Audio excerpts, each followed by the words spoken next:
Hello, everybody, and welcome back to another episode of the Headspace Podcast, the show where we go through newish hip-hop albums, track by track, give you our thoughts, our opinions. My name is Holden Stephan Roy, or HSR. My name is Chris Chrome. And today, we will be talking about Tyler, the Creator's new album, Igor, pronounced EEE-GOR. Now, Tyler, the Creator, made this big old pink post telling us full instructions on how to consume this album, and he made sure in that to tell you how to pronounce it, so I felt it was my duty to share that with you. Okay, we're going to get into it soon. You can check the description of this video to see when we skip the intro bit. On that note, we are not professionals, and by that, not to say we don't know a thing or two, but y'all are probably going to know a lot of things or twos that we don't know too. So we just kind of listen to the albums and give you our thoughts and opinions, and over time we accumulate knowledge and grow, and it's kind of like a big old journey to understand the culture and the landscape of what's going on. And I think it's important to look at both the new side and the old side, and that's what this channel's all about, to just look for the best of it all and look at the art of the album, because everybody cares about singles and singles and singles. I don't like singles. I like albums. Albums are cool. They're like meaty and juicy, and in this case, as you'll come to see on this review, they tell a motherfucking story when done right, in my opinion. That's my opinion. You can disagree with me. If y'all like singles more, let me know. Usually the people who watch this video, if you're willing to click on like a fucking probably 2-hour review about Tyler, the Creator, you care about albums more. That's my assumption. I might be wrong. Anyway, we care a lot about what y'all have to think and what y'all say, so the comment section is the best part of this channel for us. Read everything. If you make that comment, go and make the effort to answer you. On that note, last week we talked about a particular album. Chris, why don't you tell the people what album we talked about last week? I think I forgot. Oh my gosh, we talked about Your Old Droog. Yeah. And his album, It's Not Even Close. On that, we got... It wasn't even close. Whatever, I was close enough. We got a comment from Mr. Paul Banks, and what he has to say is, this album was and this is a good word, immaculate. Just let it ring off just say it out loud. Immaculate. Fucking good word. Project from start to finish. It's a 5.5. Shit, it transcends 100% for me, because this project was fire. We rate shit on 5, so not on 10, on 5. And I appreciate where he's coming from. If you into that authentic, old school sounding shit, well, then you should check out Your Old Droog and stop complaining about hip-hop being dead and shit. I digress. You're not here for that album. Before we get into it, special thanks to the patrons Ismail Gadamsi, Chris Prado, DJ Black Hurricane, Jonathan Barnes, and Lindell Williams. We'll talk a bit about that at the end of the episode.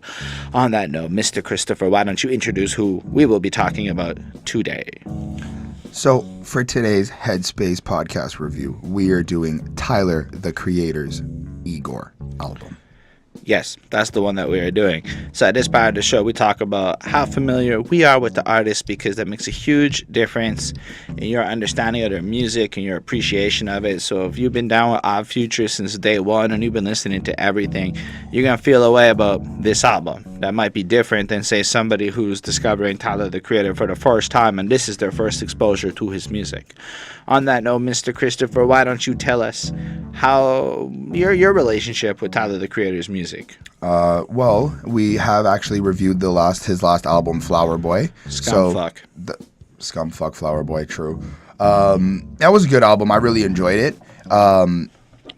I think for me, I stumbled upon Tyler. I don't even know the song that like we were listening to earlier, the one where he eats the cockroach. I don't even Yonkers. That's what it's called. That's the one. So of course, when that song came out, I caught that video on like MTV or whatever. I watched him eat the cockroach. I thought it was like, it was pretty cool. I guess he was trying to be different, extreme, or whatever. And then I found out, he had his whole Odd Future, Wolfgang, Kill 'Em All, or however it goes, the whole crew. So for me, I have a very hard time kind of getting into the crew. When I kind of start off on one rapper, I have to like take my time with that and then kind of go out.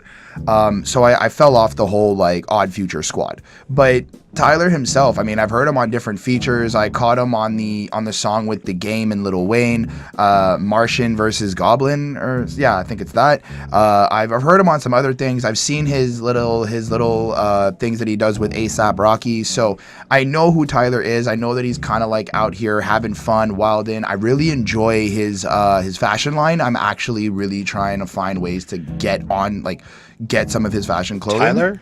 Yeah, I really like his fashion line. Okay. Like his golf wang or his golf fashion line. Like it's super dope. He also made a new shoe with Converse. Okay. Like the dude's got really crazy fashion clothes. Like I really like the colors and everything. And I've always known that Tyler is this kind of very out there, for me at least, out there type of personality. He's always had like these really, and I'm gonna say weird bars, but not in like a very bad way. Just very, very different and creative. So threesomes with the fucking triceratops. That. So I mean, I pretty much know. I guess I have a good understanding of who Tyler is, and for me, he can basically do anything. And I'm not trying to say like he's a god, which I'm not taking that away, but because of his like personality and the way that he's just I find he likes to do a lot of comedy and he likes to make people laugh and entertain. He could get away with a lot of shit just because he's got that joking vibe to him, and that is my knowing of who Tyler is. Hope I did a good job. So I'm gonna say straight up, I did listen to the Scumfuck Flyboy project, and since then I haven't listened to it. So I listened to it for like a week or two and it dropped for the review. I thought it was pretty cool, very good in terms of distinct. Like I was having this conversation today with the Scottish dude that I talk to sometimes. Like he's in Scotland, so I think it's cool I can talk to somebody in Scotland. Internet's dope, but we were just discussing distinction and like. I'm gonna bring him up, even though he's not relevant. But how like Logic to me is not a distinct rapper because like there's like 100 guys you can listen to that can rap about how they are basically semi-automatic slaying the fucking industry. Like it's not even an original line. It's just the current version of it. Whereas when you look at something like a Tyler the Creator, his weirdness is honestly hard to replicate. Like they're really, you either like what Tyler does from my experience or you don't, but it's because he's so like doing him.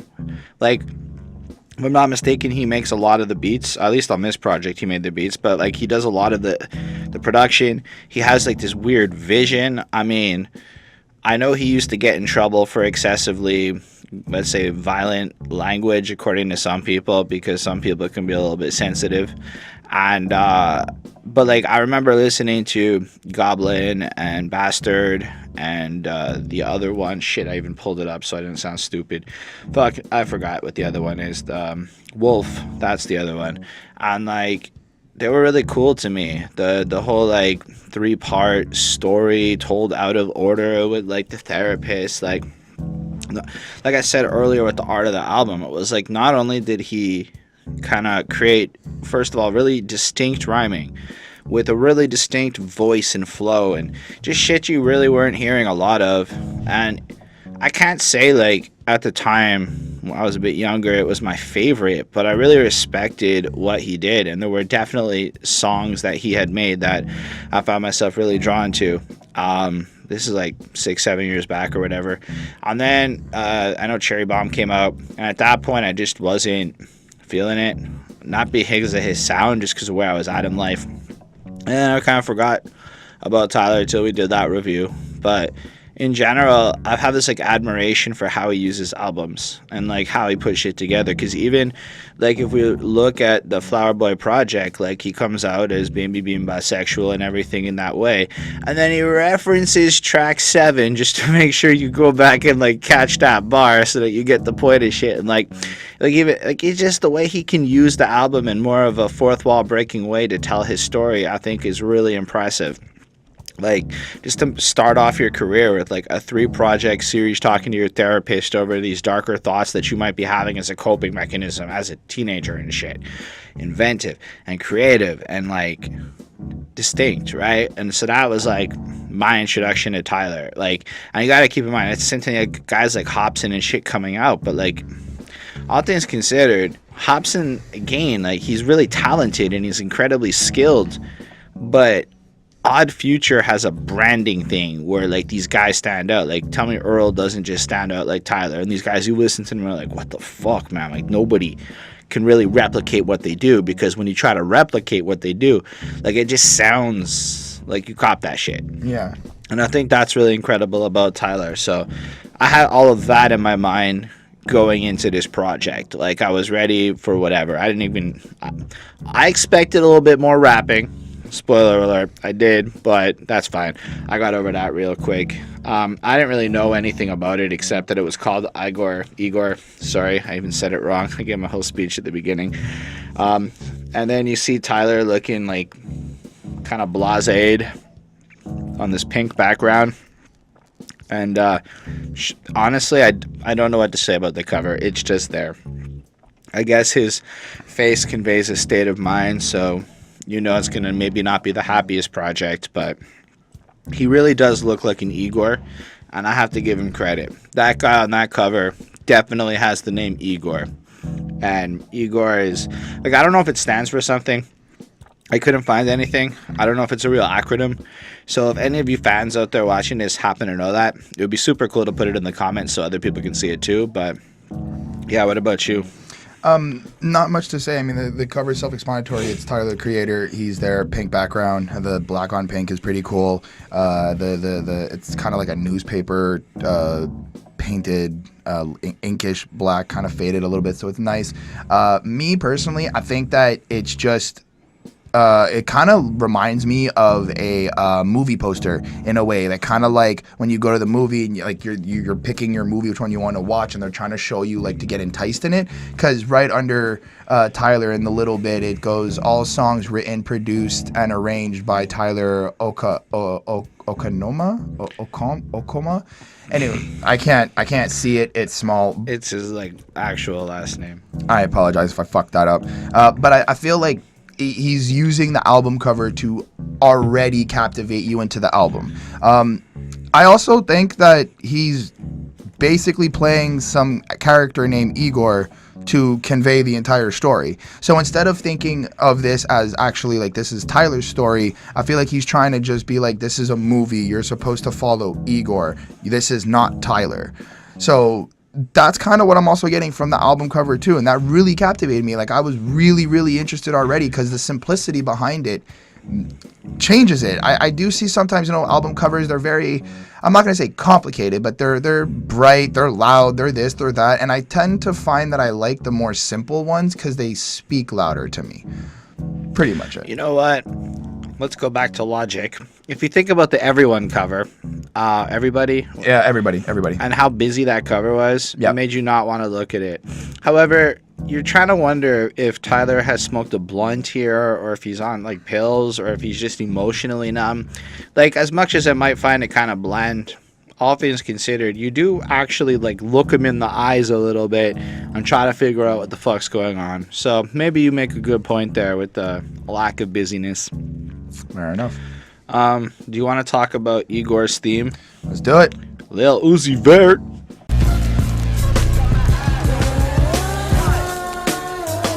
All right, Chris, who did you think Lil Uzi Vert was at first?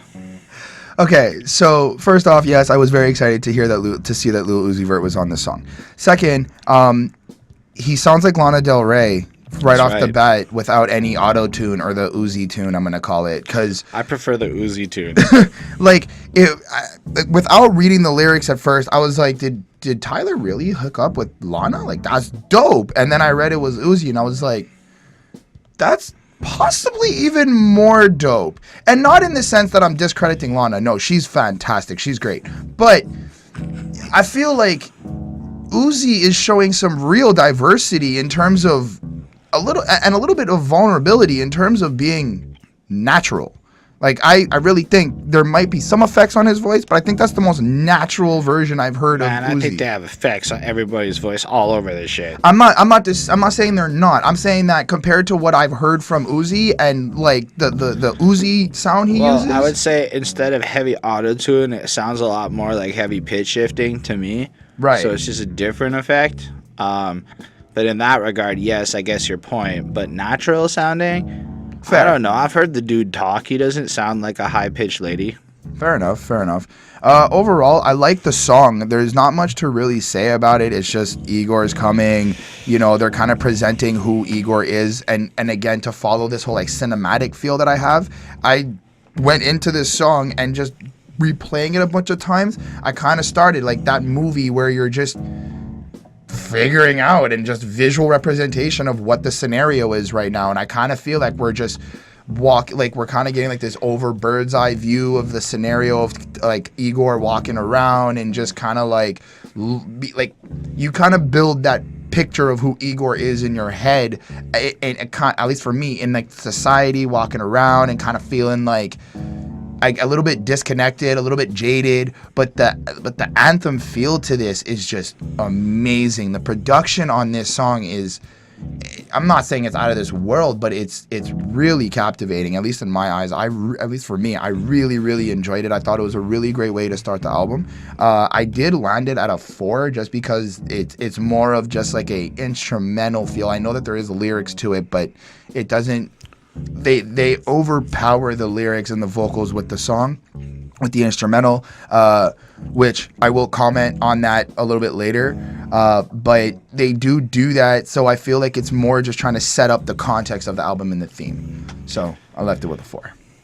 I mean, if you think about, again, an introduction, and I know I said this on other podcasts, but the role of, like, I guess if you're going with a concept, and this is clearly more of a conceptual album, your introduction should kind of serve maybe the role of like the opening credits of a movie scene.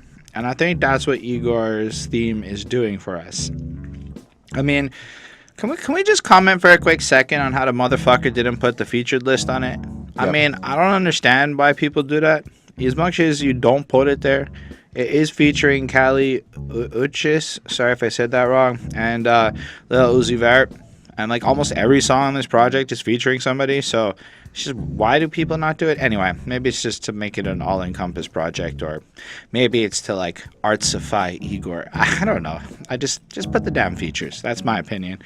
Actually, that's interesting to think, like, if if the whole project is supposed to be about Igor and everybody is Igor, I mean, that's pretty cool. It is, but it's also not, because like there are certain parts where you're like, I know that's not Tyler, but who the fuck is it? And maybe that's supposed to be some Easter egg shit.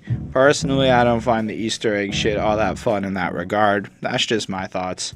So when I first heard this album, I was like, I guess Tyler likes Brockhampton.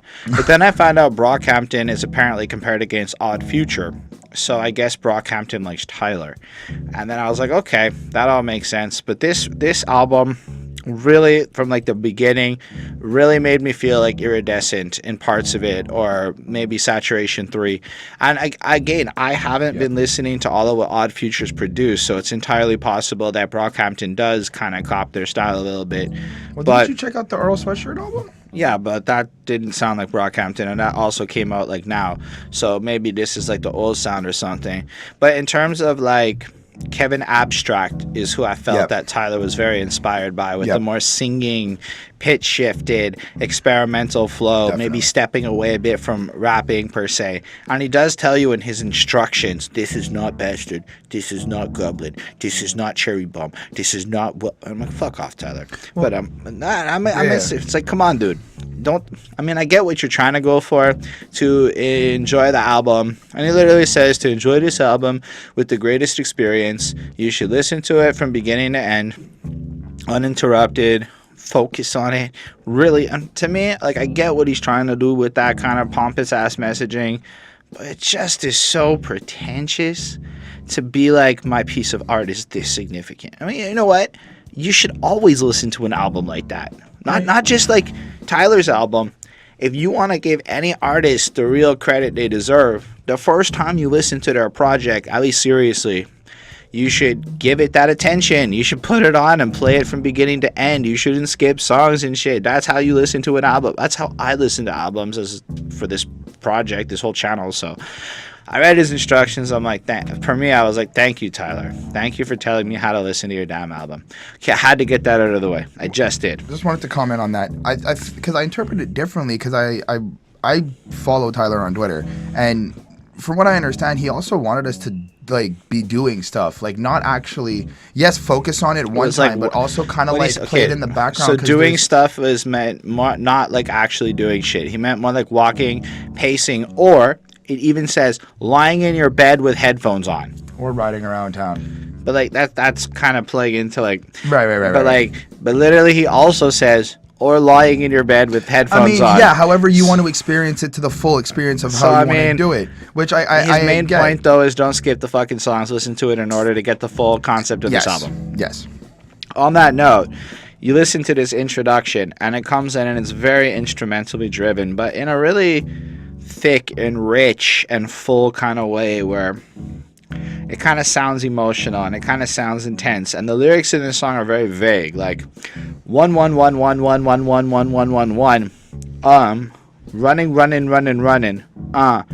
heaven, oh, he's coming.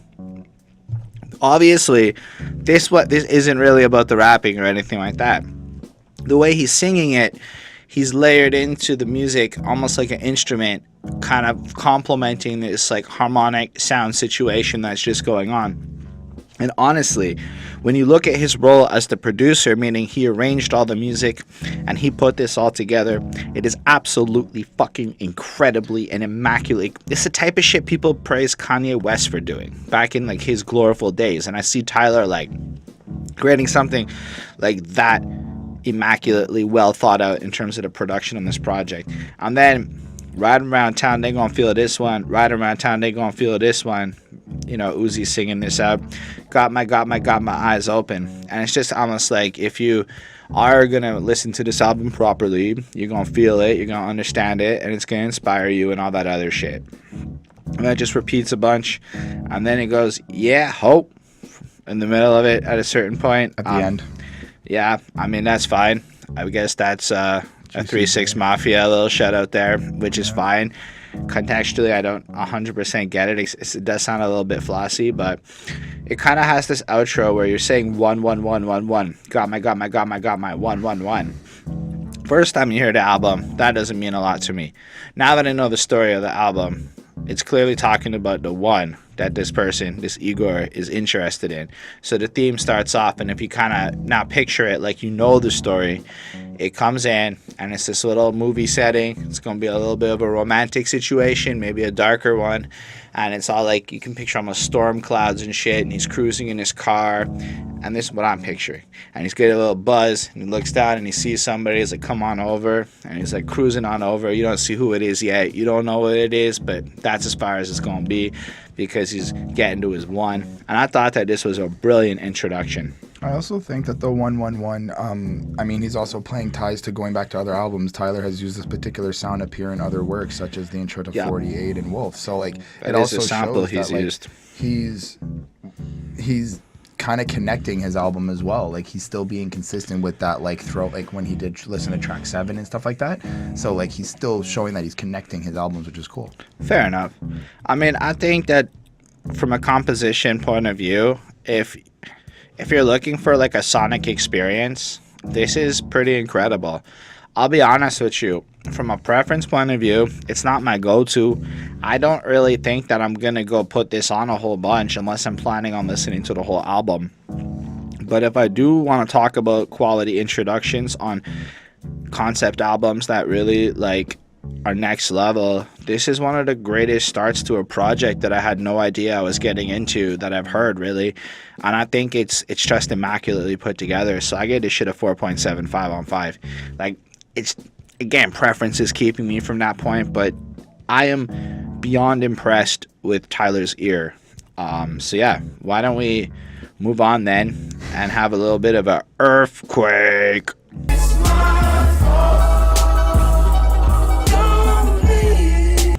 Chris, I'm so perplexed. I'm almost frustrated with Mr. Igor.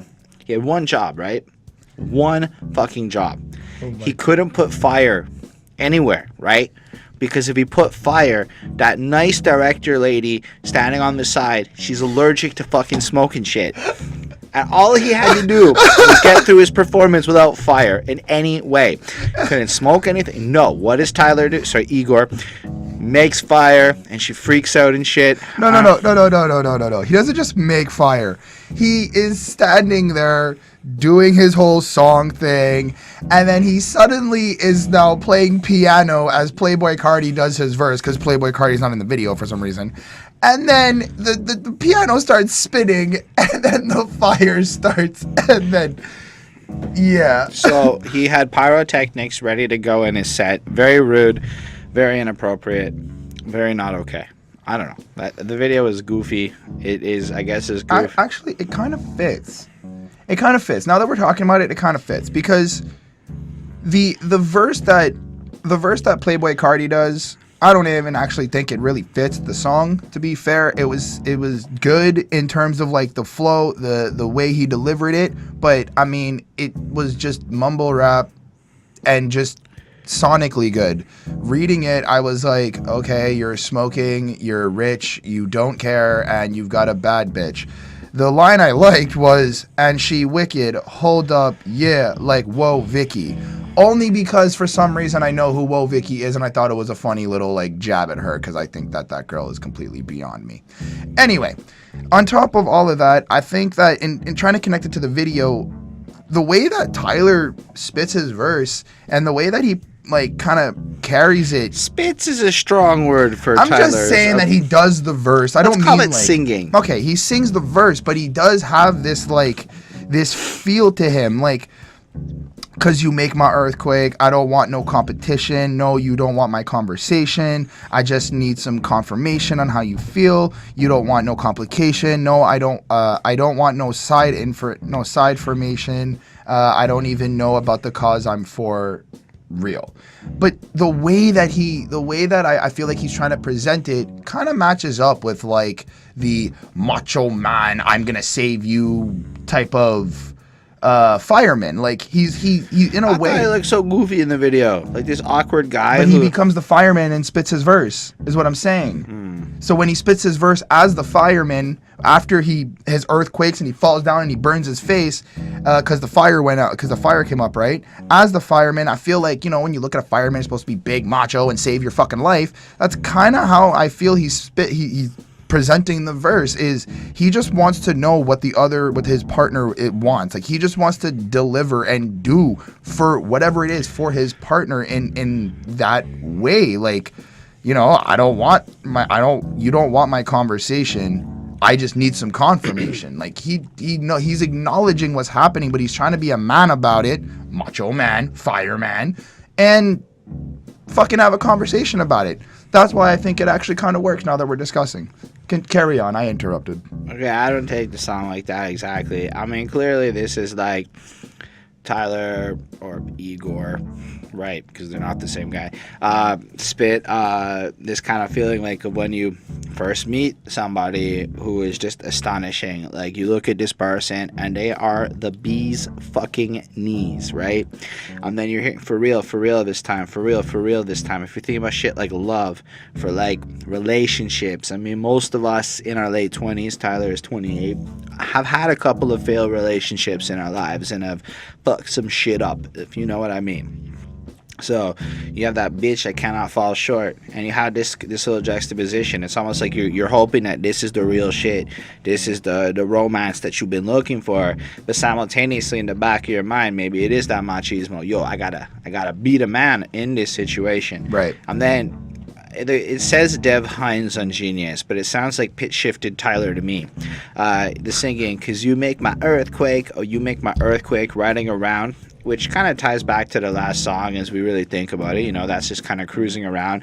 And then it almost makes it seem like he's being pensive, and a little thought bubble appeared in the last song, which is this song, as he's kind of exploring the emotions of meeting this new person who just fucks up his whole conventions. And then imagine like he just like meets this person, right? Don't leave, it's my fault. Don't leave, it's my fault. Now imagine you're having that first interaction with somebody. Now keep in mind, this is just my interpretation with an album that came out like a day ago. So you have like that moment, and you're having that conversation, and you think it's going really well, and you're not smitten, and they're like, you know, I do have to get to work in the morning. You're like, don't leave, it's my fault, I'll be better. Maybe I'm wrong, but like that's kind of the feeling I got from that shit.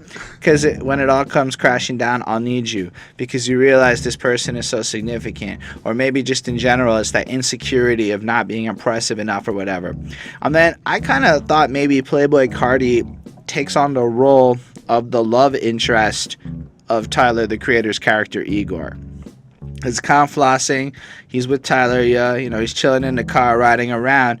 But he's got, like, you know, this girl maybe that he's interested in, which fits into this story. So on the one hand, he's chilling with Tyler, you know, and they're like, and it's not like you should have just said Igor, but fine. He's just kind of like, yeah, I'm on a Tyler, the Creator song. Yeah, did you see the photo on Genius? He looks so happy. But so you look at it. I don't know if I'm right. I would love to hear you guys' interpretations of this in the comments below. I'm actually rolling with you now. Like, I didn't even catch that the first time. You know, he's considering buying this girl diamonds, but meanwhile, Tyler has met this person, because, spoiler alert, it's a guy who has a girlfriend. Kind of like Playboi Carti maybe fits that role. And then when you go to Tyler's verse and you're thinking about it, he's like, I want no competition. Fuck that girl. I want my you don't want my conversation. You just want to smash. So maybe you're almost picturing like Tyler sucking him off in like the, you know, the seat, and then he goes home to his girl type shit. Or maybe it's even before that. Maybe it's like, you know, a little bit of infatuation, like when you're hanging out with somebody a few times and you know maybe something could kind of happen and you kind of want something to happen, and you're just like, this person just doesn't seem interested in you. Or it's the other way, where this person just wants to fuck and couldn't care less about who you are. You're just a piece of meat to that person. Right. You know, so I just need some confirmation on how you feel. You don't want no complication because you got a girlfriend. I don't want no side formation. I don't want to be your side hoe. I don't even know what about the cause I'm for real. So he knows he's in love with a person in an impossible situation where basically the only position he can play is side hoe. And again, I'm saying all this with the context of kind of what I know comes later on the album. So in light of that, I think this song is pretty cool in terms of moving the story along in like an interesting way. I give it a 4.5 on 5. It's really, again, sonically rich, singy. I don't know what the right genre is for this music that he's making here, but it has that hip hop feel. It has that kind of singy feel to it. It kind of feels like an experimental flow. But it doesn't sound like a lot of other things that aren't Brockhampton that are out there right now. So, I don't know. I give it a 4.5. I enjoy this as an album. I can almost assure you that a few of these I wouldn't enjoy quite as much as just, oh, this song came out on shuffle. Because, like, this works in the context of flowing with the last song and, like, super flowing into the next song. And in light of all of that, it's a 4.5. So, right now, I'm actually getting a feel of, like, early 2000 kind of like prom night love story type vibe, and that's kind of the sound that I'm hearing on this album, and I really like it. And I'm not saying that like, because in 2000 I was young as fuck, so it's not like I actually participated in anything you know, prom related or like that, but I have, like, you know, I've seen the movies in that era. I've seen, like, you know, growing up, and it's cool to kind of go back and kind of feel like he's bringing me back to that time. I know I know I'm having trouble explaining it, but it's really cool. Like the way that the instrumentals are built and the way that he's carrying this is just really, really great, and it's really, really great. I did leave it with a 4.3, the song overall, just because of the Playboi Carti verse. I really kind of felt like I think I understand it now that you given your point, and I'm kind of looking at it like, okay, that's cool, but I just didn't like the verse. Like, I didn't like how Chris doesn't want to fuck up his own lungs. Huh? That's a line from the Playboi Carti verse. I'm gonna fuck up my lungs or something like that. Oh. See? Exactly. 4.3 on 5. All right, Chris. I almost called you Kate. I don't know why. Well, fuck, skate, fuck, skate, fuck, skate, fuck. I think you're trying to get the name of the song.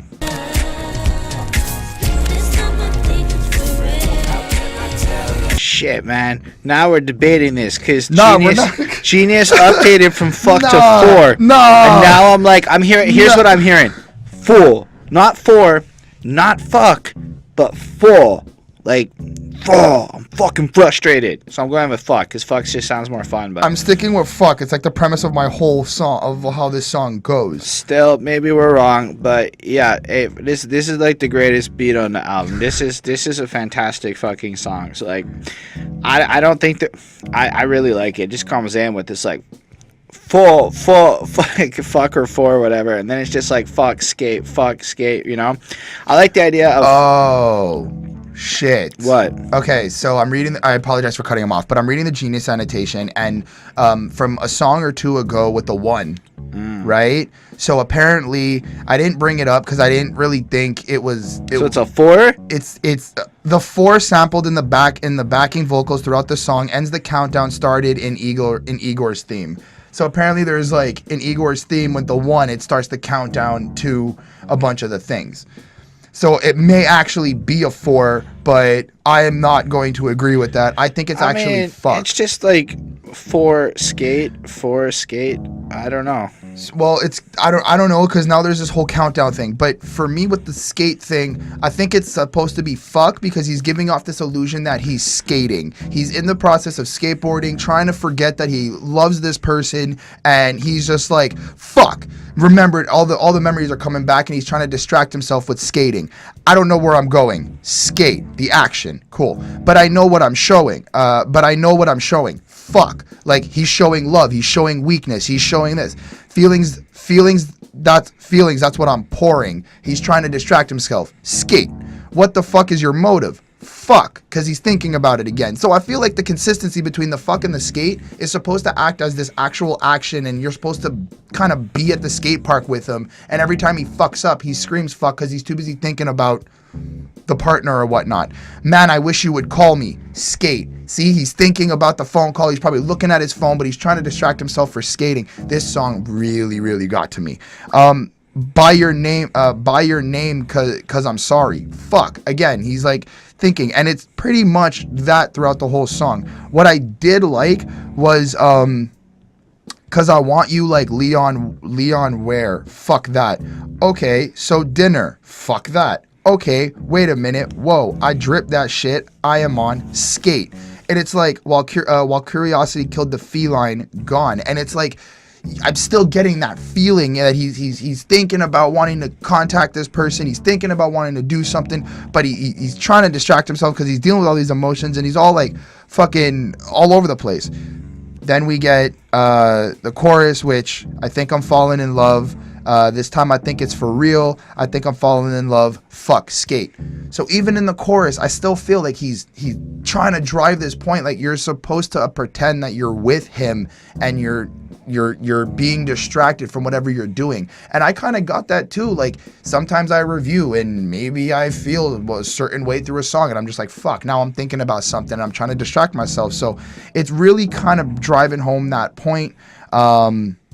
You know, like, he kind of goes like, how can I tell you? Skate. How can I tell you? Fuck. Like, distract myself. Think about it. Going back and forth. I can tell you that, like, you don't hear the K when you really listen to it. Are you really going to go on that now? Because I was looking at that annotation, and apparently at the end of EARFQUAKE, he kind of goes 2-3 in the background of the thing, which I was going to check after we were done talking about this. And then maybe it's like 4 is mentioning, like, the start of the relationship. That would be the theory. I mean, it kind of sounds like it could be like, to me, like a frustrating thing, but maybe it is meant to be like that because, you know, it's the moment the relationship's kind of kicking in, right? Because skate to me represents the, like, fun, passionate thing that he's into, that he does to take his mind off the situation. And then if 4 is the end of the countdown, saying that it's the catalyst of the shit, it basically fits your entire argument still. Right. Even if you just change the word fuck to 4, it doesn't actually change what you're saying. Like, I don't know where I'm going. I'm frustrated with this situation. I'm confused, so I'm skating to keep my mind going. Mm-hmm. But I know what I'm showing. You know, this is the relationship situation. I'm interested in this guy, whatever. 4, it's like it's starting. Feelings, that's what I'm pouring. skate. Okay, you know, it's almost nerve-wracking. I gotta go get that shit out. What the fuck is your motive? Because it's actually happening. What's going on, you know? I mean, I think it sounds cooler if he was saying fuck. I enjoyed that more when I thought about it as fuck. But well, I'm gonna go check the EARFQUAKE after like, we cut to the next track, and if it really does have that countdown of 1 in the first song, and then after EARFQUAKE, which kind of presents, you know, the meeting of this person, it really does make sense that it would be like 4. This is the start of the relationship. So the more I thought about it and quickly looked into it, now I'm not saying I trust Genius empirically 100% for like everything, but I do think that when we just checked it because I thought it was fuck, as you could tell how I started off the last bit there. But like when I was listening for it, I didn't hear the K. I only hear fuh, which could be 4 if you really think about it. Anyway, sometimes though it's just like that. It's incredible. That's the danger in maybe like reading the lyrics and we fail to heed Tyler's instructions. But I mean, I did listen to it beforehand, and I heard fuck. It wasn't because I heard fuck. Maybe it's what I wanted to hear. I don't know what to tell y'all out there. That kind of like, that slightly like puts a wrench into it, because I got all excited because at one point near the end of the song, like there's a whole big break, and then it just goes fuck, fuck, fuck, fuck, or 4, 4, 4, 4, and I really thought it was fuck because it's like the pause is like, kind of like, if you look at it, like that bridge is that bridge is nice. Yes.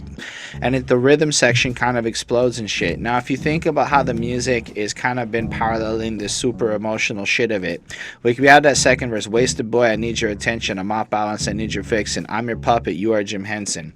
So we can see how Tyler, Igor, is kind of like obsessed with this partner, this guy that he's really into, that he wants to have, that we know maybe he can't have, because it kind of prefaces in the last song that there's a girlfriend, but his emotions have started and shit. He's in love, he's handling this situation, he can't help it. How can I tell you, shut the fuck up? Like, this is countering, this is like whole emotional experience, maybe because the person has a girlfriend and it's a complicated situation, you know? So when you think about it, it could be fuck, but it also works in the context of this particular 4. Like, this 4 isn't just, oh, he's saying 4 a bunch of times. It's 4 in the context of this particular project, where for the last 3 songs, it's built the 1, 2, 3, 4 count up into 4. It's ready to go. Like, it's happening. It's real now. So I think it still supports your vision for the song. It's just everybody wants to say fuck more than they want to say 4. I think that's the problem we're having with this, is we're being petulant children who want to swear. Yeah, I like swearing, okay? That's the truth of the situation. Be that as it may, if you look at what this song is, it's like, so EARFQUAKE, you're like dumbfounded. You've met this person, you got their number maybe, things going, and now you're gone home. And it's the next day, and your heart's just thumping, and you're like fucking thinking about this person, because it's called I Think. So you're thinking about this person nonstop, and you tripping. So if you're Tyler or Lil Wayne, you're gonna go skate to decompress. I might open up Witcher 3, and I might kill some fucking shit in that game, because Witcher 3 is dope. Cyberpunk is coming. I can't wait for Cyberpunk.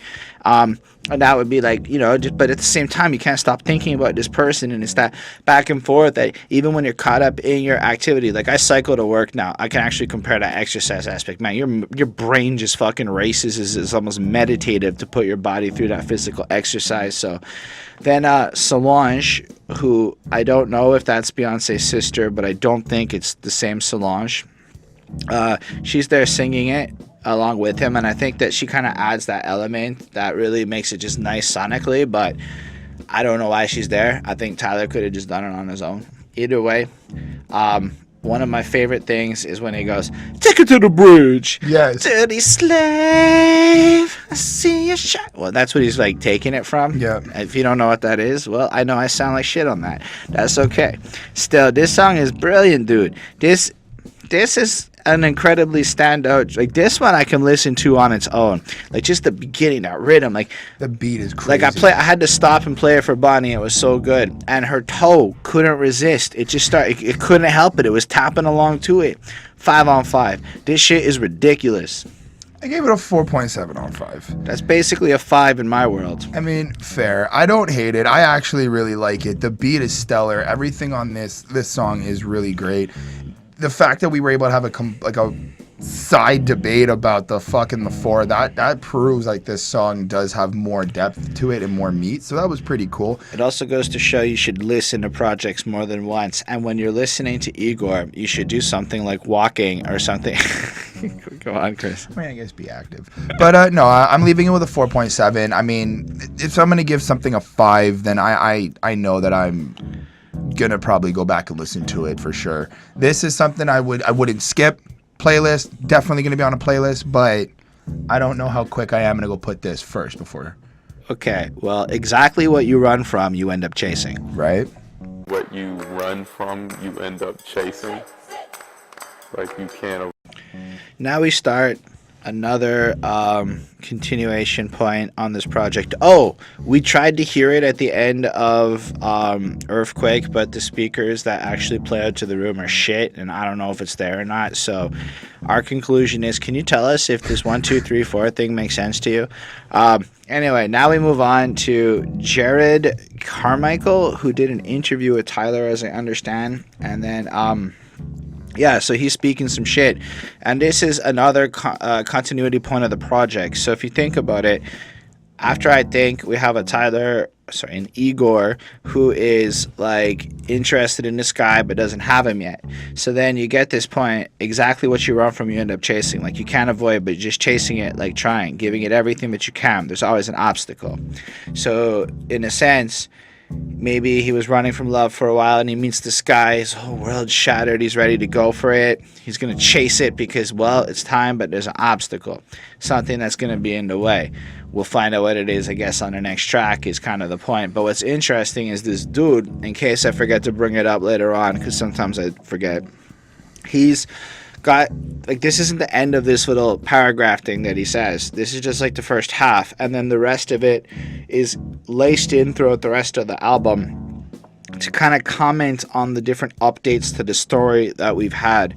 So I thought on that front it was kind of cool, but frankly I could completely do without this shit, so I give it a 4. I mean, the production on the 20 seconds or whatever is very brilliant, and his talking is very fine, and there's nothing inherently wrong with it. It's just fine. I agree. I mean, I left it with a 4. I thought it was a cool concept. I think that just what he's saying alone is something that, you know, people can kind of take away. I took away, and I kind of thought about it a bit, and I think that it's a good thing to I think that it's a good thing to just kind of reflect on and really just think about what he says on this little 15-second skit. But what I really enjoyed was how he ended it with, there's always an obstacle. And like, as he's like ending that and saying obstacle, it's like the next song just really starts as right away coming in and just cutting him off, which I'm starting to really think when I look back, and then I replayed the album again from the beginning just to kind of see if I was right. And I like how he's connecting all the songs. Like, unless at one point I didn't realize that they just, like, you could tell they change. I'm not gonna make it up. It's not like you don't know that the song changes, but it feels like one big, like, the whole album is constructed in the, like, you know, the flowy feeling of a mixtape where like the song doesn't really end. It's more like a DJ mix for like an hour. Yeah. Like Brockhampton's Iridescence album. Not to keep comparing it to that, but if it's the most recent album I can think of that has that feel to it. Actually, Insane Clown Posse does it a lot too, so it's not really unique to anybody.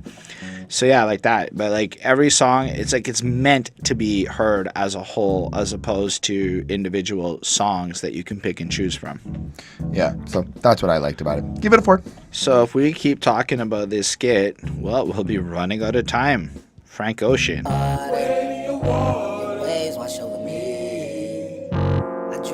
So this song starts off with some crooning from everybody's favorite, Frank Ocean. And Frank Ocean is really well loved. I don't know anybody that doesn't like Frank Ocean. Running out of time, running out of time, running out of time, running out of time to make you love me, and then it repeats. And that's an interesting point, right? Because when you do meet a new person and you become infatuated and you want to smash/fall in love and all that good shit, you're still in the lust phase of the situation. Right. When people think they're falling in love, there is this pressure because of this magical thing. It's called the friend zone. Everybody knows about the friend zone. If it takes too long, you're in the friend zone. Chris, don't tell the people you're a friend zone guy. I'm okay with it, actually. Just be like, bruh, I listen well, but I smashed like a porn star. See, add that little thing in. You just gotta be like, yeah, but then I'm you still expect porn star dick, and then you can't. What if you can't? What if you can't? I don't know what to tell you, Chris. I mean, that's where my dilemma is, right? I'm not sure how to comment on that. I'm not in the best shape, but when I'm in good shape, I deliver. I'm just saying. To me, it's an art form. All right, it's art. If you can't wiggle your hips, wiggle your tongue. That's what I'm trying to say right here. Not related to anything, but you have fingers. Play bass in it, okay? Play bass up in that shit. Yo, bars. I'm just saying, play it. It works because the G spot's like over there, and anyway. Secrets. Oh, you spin my head around. I've been looking for it. I've been running out of spells to make you love me. Secrets to make you love me. Wade in your water and waves wash over me. I drift to the deep end. Don't save it. So low tide. I found peace in drowning. So it really does kind of feel a little bit friend zoning here, or a little bit like Tyler/Igor wants this particular dude's affection. We know it's a guy. Like he wants to get with him and all that shit, but in a deeper way. And it feels like it's this vapid superficialness, and no matter how hard Tyler tries, he can't get the attention, and he's just feeling a little bit desperate, living in pretend. Keep it a $150. Oh, living in pretend. So if he's being completely honest with you, it's almost like this fantasy of what he's trying to get goes over it. Let's be real. Sometimes you make up some little weird fantasies in your head to cope with a situation if somebody doesn't like you. So you'll picture what it would be like to date them, and you'll just maybe have some time with Pamela instead of actually going out there and trying to deal with the situation. But where I thought the song got very interesting is in the second verse. Take your mask off. I need her out the picture. Take your mask off. Stop lying for these people. Stop lying to yourself. I know the real you. Halloween ain't for a minute. Lose the costume. You need to chill, etc. So what we're seeing here is that Tyler's looking at him being like, dude, I know you want me. You want the D. We are into each other like this. And you dating that girl, it's like you're in the closet and you're hiding and you got this mask on your face and you're not living your true self. You're not being your real person. Kind of sounds like he's in denial. You should come be with me. Well, it sounds like Tyler is implying that the love interest of Tyler is in denial about his homosexuality and should come out the closet and be his true self with him. Maybe behind closed doors, they're doing some stuff. They're having it, but it's a behind closed doors thing. And the whole relationship in front is just for shits and giggles, a lot of homosexual males have in fact dated women for the sake of appearances over the course of history, and especially in certain communities where shit is not accepted quite so prevalently as middle-class white folk land. Maybe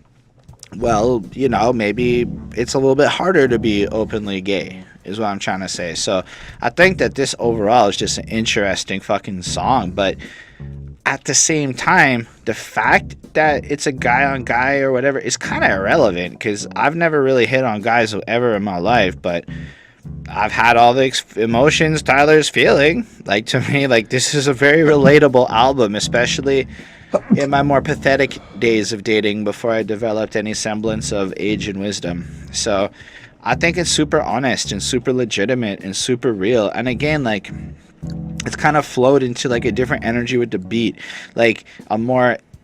this one's still kind of calm, still kind of following up in the more first couple of tracks sounds where it almost feels more lovey-dovey, flowery, but you can still feel almost an intensity to it.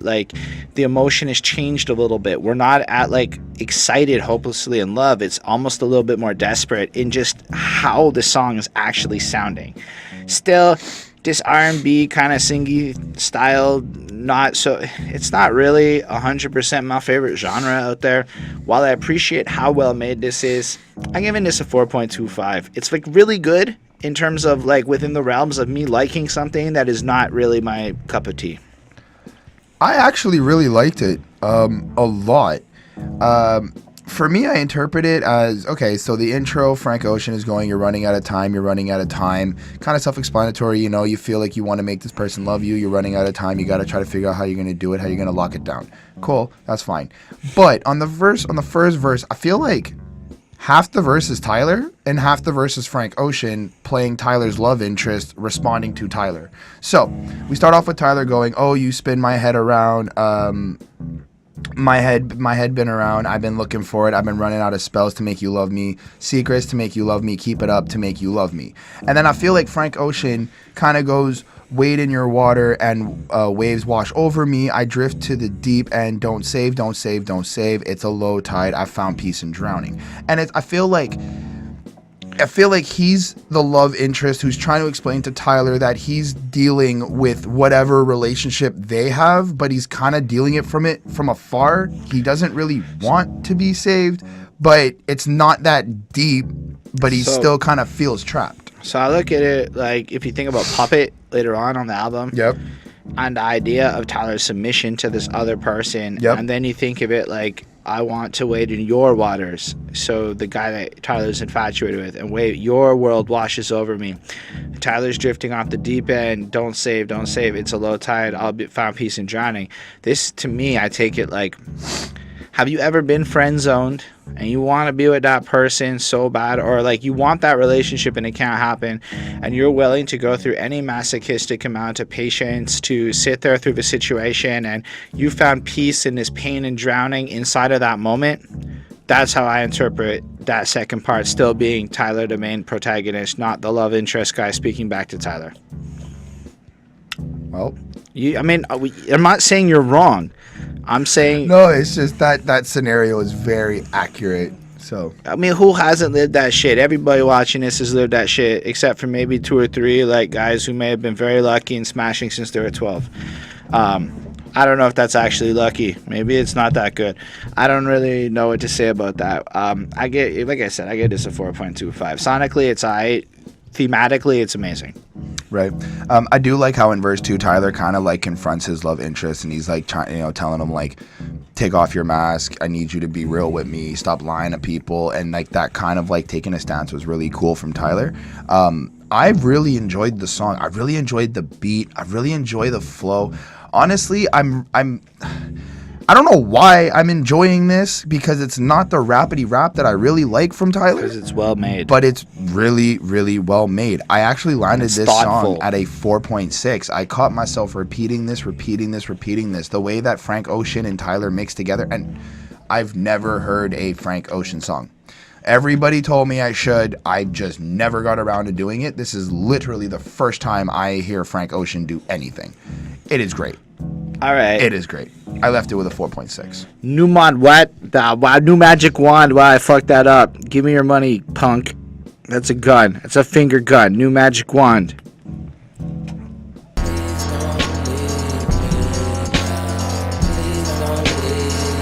Day and night, the lonely stoner seems to... No? Doesn't it sound a little bit like that? Whoa. A little bit? Not until you did that. But just a little... I'm not saying entirely, but like that. Yeah. I mean, there's something else that even sounds more like it, but I couldn't place it. I'm not trying to say anything. I'm just saying that's what made me think of. I really like Day and Night. It's a good song. Jerrod Carmichael's back on this. Jerrod? I don't know if I'm saying it right. Sometimes you gotta close the door to open a window. So he's continuing on from his last montage, with the obstacles. And then the following idea is, well, when you have an obstacle, sometimes you have to deal with it in a certain way to get to the next next situation. I like that creativity. I like that like out of the box thinking. I feel like this song goes very much back into a direction of beats and sounds that I want to be fucking with in terms of my pleasurable of listening. And interestingly, this song it takes on a new twist. So Tyler's, I can just picture him on the gram. He sees a photo of his love interest and his lady, and he looks joyous with her. Because, if you're on the ground with your girl, even if you want a bad situation, even if she just threw a rock at your head, you best be smiling like you in fucking love if you a smart man. You know I'm right. Don't look miserable with your girl on the gram. That's the whole reason you're Bro, on the if gram. Galdem fucking shot a rock at my head, I am not smiling. Did you just say galdem? Yes. Okay. Yes. My eyes are green. I eat my veggies. I need to get her out the picture. That's, I guess, a cool way of saying, like, I'm fucking jelly, right? Like, fucking jelly, and she has to die. I mean, we know she has to die later on. We didn't get that yet, but we just know that. Go straight to the point. She really fucking up my frame. She's not developed like we are. So is that a way of saying that women are less good than men, Tyler? I'm playing. I do not think that's what he meant, but you can interpret it. I mean, I from slightly that. did kind of interpret it. Oh, but I think it's more like we got our own little wavelength that we're riding. Because again, I don't think the gender matters. I have met girls that had boyfriends that I felt like I connected with, and I have literally said about their like partner, like, yo, it's fucking up my frame. Like, we're on the same, we're on this level. He doesn't get you like I do. You know, I done all the stupid ass nice guy moves that you can do. I was really bad until I wasn't. Anyway, like it's a skill, and once you figure out confidence is key, like, yo, do some interesting shit and maybe you'll impress some ladies. Don't just hit them up and talk about how nice you are. And even if you look good, don't just hit them up and talk about how nice you are. Do something interesting, and you'll do pretty well with that shit. No matter who you are, there's somebody out there that'll think you're interesting. Just because there's more women than men, and there's more single women than there are men, you really are in an advantage in this numbers game, dudes of the world. Anyway, then you have like magic gone, new magic wand, and that's kind of like vague. Like, you picture like magic, like, poof, this girl's gonna disappear. The new magic wand isn't super clear at this point what it means, but you kind of think A$AP Rocky's kind of weirdo, you know, experimental artist dude. He's got magic in his mind. I feel like me and A$AP would have a great conversation. I would love to talk to that dude. I also like to talk to Tyler, but I want to talk to A$AP more. And then I really thought it was cool when Tyler goes, my brother said I'm on the spectrum. Don't call me selfish, I ain't sharing. That would be like the autistic spectrum, so maybe Tyler has a little bit of trouble processing emotions in a normal way. This is maybe how somebody who is maybe on the spectrum in some way, and it adds this element, because this line is just kind of a throwaway, but consider that this is a person with very intense emotions who maybe doesn't process shit like everybody else, and keep that in mind as you listen to the entire album. Don't call me selfish, I ain't sharing. That 60-40 isn't working. 100 of your time, you're mine. Now that is actually kind of in line with somebody that might be kind of not 100% on the normie side of the world, where you don't understand human relationships so well. So when you find somebody that you really like, that you're really into, you kind of like cling to that person and you want to spend all your time with them. Even if it's just a friend or whatever, like you got to talk to them every day and some shit. Anybody else that can kind of play that role that you play in their life, you get jealous and shit, even if it's platonically and stuff, because you don't really understand that it's totally human to have a bunch of like people around. It's not like a threat. You know, so that 60-40 shit, meaning that person gets more of your time than me, I'm feeling like a back burner. No, I want all your time. It's mine and shit. I think that's very fascinating. Please don't leave me now. Don't leave me. And then again, I feel like he has this emotional situation where he's describing like the idea of what's going to happen next, because this line I think needs to be taken in context with what happens next in the song, saying please don't leave me because there's an ultimatum coming, right, where he doesn't want the situation. But it also throws back to like the earlier song EARFQUAKE with the insecurity of him like not feeling confident that this situation is going to play out the way that he wants. Anyway, so now you got the new magic wand kind of interlaced, and then interlaced into that, and then Santigold, I have no idea who that is, just sings out "Don't Leave." I thought it was cool because that layering of the multiple vocalists and shit, it just sounds beautiful. It just sounds really good. Then Tyler continues on. I want to be found passenger in your car. You want to be mean, make signals, don't talk. She's gonna be dead. I just got a magic wand. We can finally be together. And at that moment, you're like, oh, it's a fucking gun, like what I tried to do before we started talking about the song. I made a fool of myself. So now it's kind of like he's looking at the guy being like, yo, you're not picking me, but like, you know, you're also kind of signaling you want me. and you're choosing her. So if she's gone, well, then I can be with you. And so, you roll the dice, hit a 7, sure, you're right, beginner's luck, you're on my first, who gives a fuck, etc., etc. That's fine. It's not a joke. Murder, she wrote. Oh, you under oath, now pick a side, and if you don't, I'll pick you both. It's not a joke. Murder, she wrote. That's basically just saying, yo, if you pick her, you dying too. So then if you go back to that part where it's like, please don't leave me now, it's like, please pick me or you're going to be leaving me now too, kind of like attaches it to it. Right. Then there's like that last verse where he kind of continues on with it. He's just kind of obsessing. This was a little more rappy and I really enjoyed it. And his whole plan is basically to fucking kill her and get the job done. Now, it kind of sounds a little bit radical and shit when you think about it, but if you're looking at the emotional journey of this kind of type of dynamic going on, you absolutely gonna think some shit like that. You absolutely gonna wonder some terrible ideas like that. And so I very much appreciated this song because it is super honest and it really takes you through, again, a realistic look at the kind of jealousy and rage that's going to manifest when somebody that you want is actively picking somebody else while stringing you along. Like, you can just picture Tyler being like this side guy while he's with him, and now he's dating both of them at the same time, and Tyler's just feeling like a jilted little chump and shit. So I thought this was very cool. I really like the energy on the beat and shit. I get a 4.5 on 5. Super dope. Nice. So that's basically the entire breakdown of the story. Yeah, I ran through most of the lyrics. But what I really enjoyed, because I kind of interpreted this a little bit differently, I felt like this whole song was just one big scenario that Tyler is trying to express. So the first verse is kind of setting the context of what's happening. Like you said, he's probably scrolling the gram or he's on social media, whatever, he sees a photo, and that's like the context of what's beginning. So I like how he's kind of normal. I kind of felt like he was normal on the first verse, and I say normal in the sense of like you're just, it kind of feels that, you wake up and it's just a brand new day. Like, you haven't really even started anything to be pissed off or anything like that or angry. It's just a brand new day. So that's kind of how I'm taking the first verse. Now, in the second verse, my brother said I'm on a spectrum.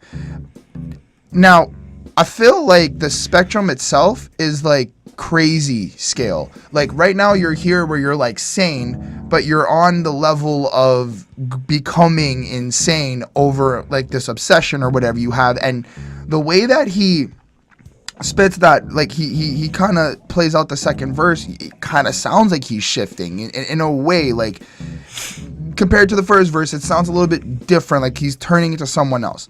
Then we got the chorus, which Please Don't Leave Me Now. It was good. It was okay. I really like Rocky on it, and they mesh together. They have fun.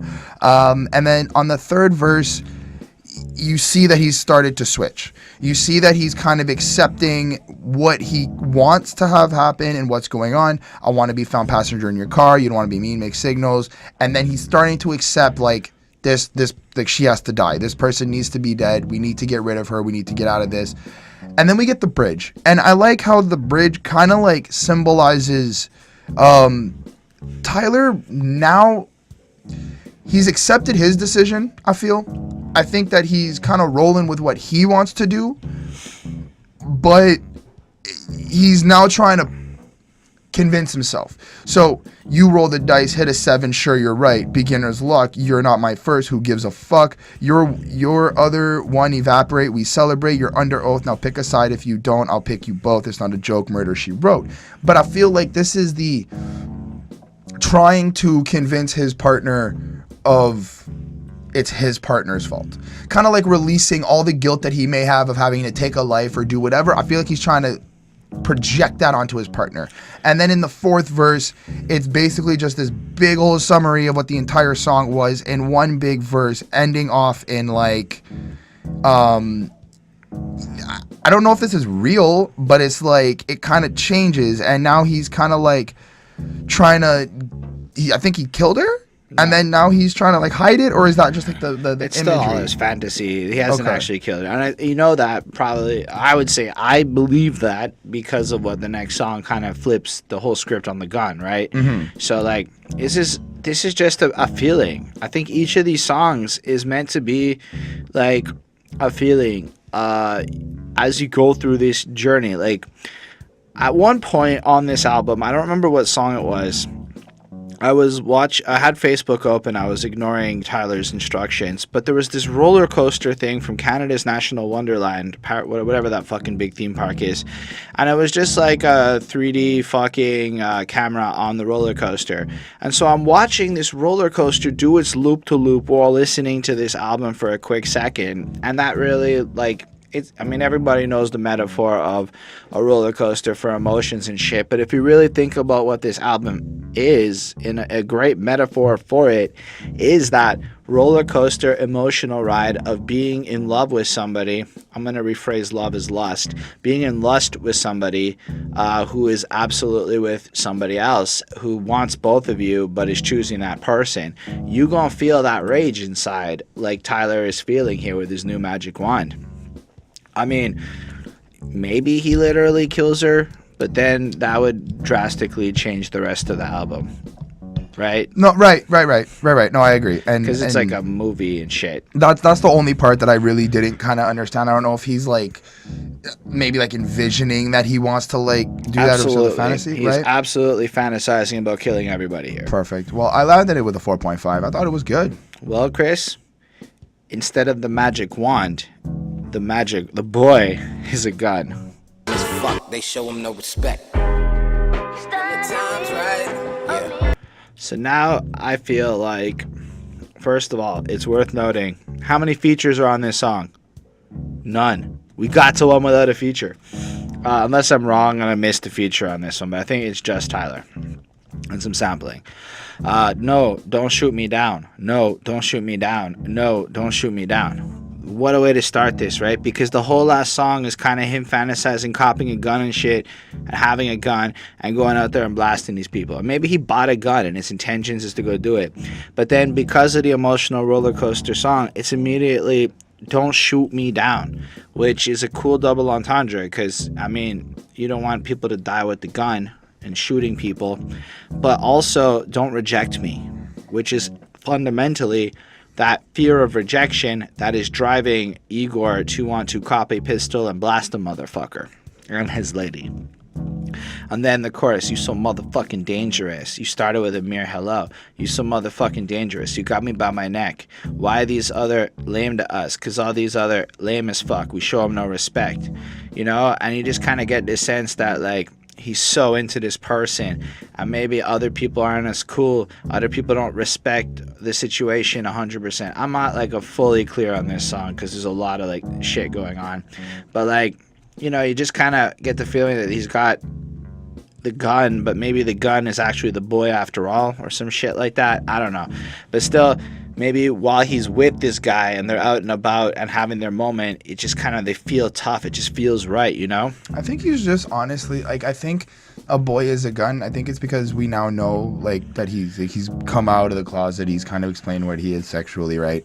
So this is kind of confirming, like, you know, he's dealing with his partner who's a male. And I think the gun part is just if he, like, the pain of feeling rejected, the actual, like, if you reject me, if you like leave me or whatnot, because like look at the first verse, right? Because the chorus and the pre-chorus kind of, the pre-chorus is when's the right time. Yeah, that sounds like some affair shit, like, oh, when's she not around, when can we hang out, when are you available, you know? But that could also be painful still. Like, it is painful. He's feeling that pain because he wants to see them. Following that again, no, don't shoot me down. Right. As in, like, he doesn't have time for you in this moment, and he's kind of sad, you know? Absolutely. And then we start off with the first verse where it's like, take your hoodie off. Why you hide your face from me?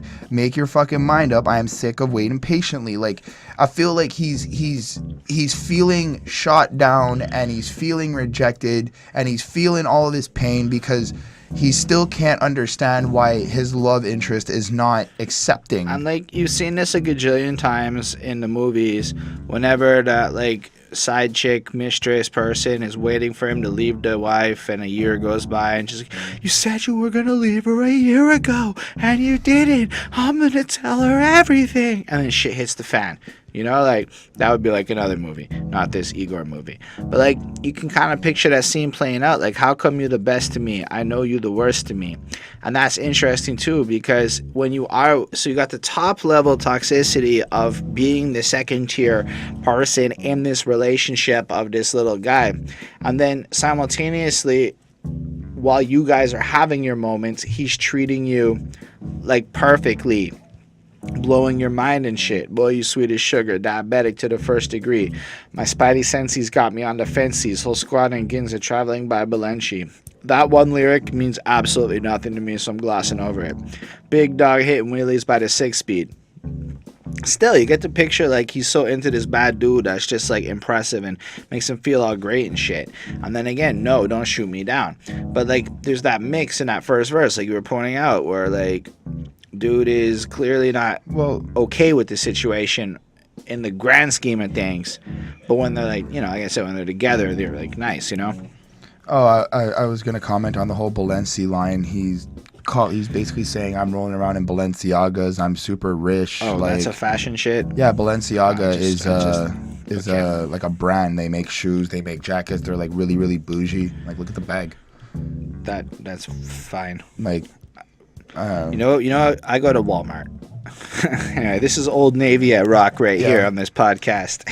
that's essentially what that line means. He's basically just saying, like, dude, you're rocking with this lame person, and I'm out here wearing fucking Balenciaga. Like, fair. Second verse, I feel like, I don't know. I mean, like, the song, I feel like each verse in this one kind of moves the story along. Like, this is the catalyst moment where, like, the time lapse happens and we move from, like, you know, shit's going on, like, oh, you passive aggressive, oh, you faking you're mad, oh, you want to go home, cool, better call you a cab, I ain't taking you home, I'm brushing you off because this parka is a calm, you're my favorite garçon, just so you know, it's a guy. Like, Tyler wanted you to know. Don't leave, stay right here, I want you right here. You invited me to breakfast, why the fuck your ex here? Well, let's see if you round the god or next, whatever. So basically, you kind of picture, like, in the second verse, like, months of them trying to, like, do this dating shit where it's just weird, and moments where it's like, oh, why? Oh, you don't want to have this conversation again. Oh, I guess it's uncomfortable, so you're gonna just fake being pissed off to take off. Whatever, fuck you, you know, like, situation, and to a point where, like, you come into breakfast and you look over and it's like, oh, you're not even alone. Well, what the fuck am I doing here? Like, you know, like, it just doesn't feel like it's a comfortable situation anymore in that relationship. As then it evolves into, like, I don't know, there's the bridge and a gun, because I like you on my side at all times, you keep me safe. Wait, depending on you now, you could be dangerous to me or anyone else. So he's kind of comparing him to the gun as both a danger to himself and other people, but also the relationship and the thrill of being with this person, and just the addictive, like, nature, like, maybe what you need to feel like you have a gun sometimes as a security blanket, in the same way that having this guy next to Tyler, maybe putting his arm around him and shit, makes him feel as safe as having a fucking gun. And then you kind of look at the last verse where it's like they're bringing us up. Yeah, like, now and again, give a fuck what they're talking about. I see you as a 10. I'm gonna leave it at that. I'm gonna leave you as friends, because the irony is, I don't want to see you again. Stay the fuck away from me. Stay the fuck away from me. Stay the fuck away from me. I ain't gonna repeat myself. Stay the fuck away from me. And it just feels like he snaps here. Like, people are kind of criticizing him and their relationship, and you're like, yo, he's not treating you right. Yo, he's never gonna leave her. Yo, why are you wasting your fucking time with this dude? But he's like, yo, I see you as perfection and shit. I see you as wonderful, but I realize that's the end of this shit. It's not gonna work, because all things considered, I see you as wonderful, but you're dangerous, you're bad, so stay the fuck away from me. And he just, like, snaps, and it's like, and if you look at how the rest of the songs play out, it's like, this is the moment where he's decided, I'm done with this relationship that we're pursuing. And I thought that was it's a very pivotal song. It's very interesting to listen to.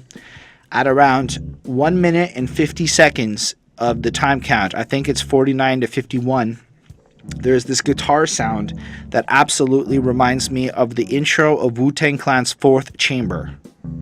Just wanted to throw that out there.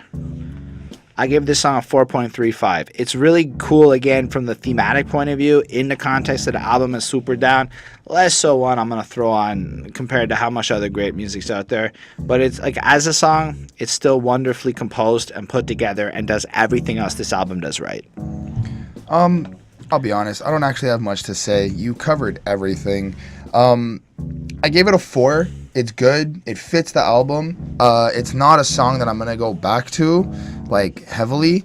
But I do like Tyler's connection with having the gun and the boyfriend. I like how he did that whole, you know, I like to keep you around because you keep me safe, but you're also dangerous for me because you can accidentally go off. And, like, I feel that's how he's doing it. Like, in the first verse, he's kind of feeling, like, a little bit vulnerable, a little bit safe.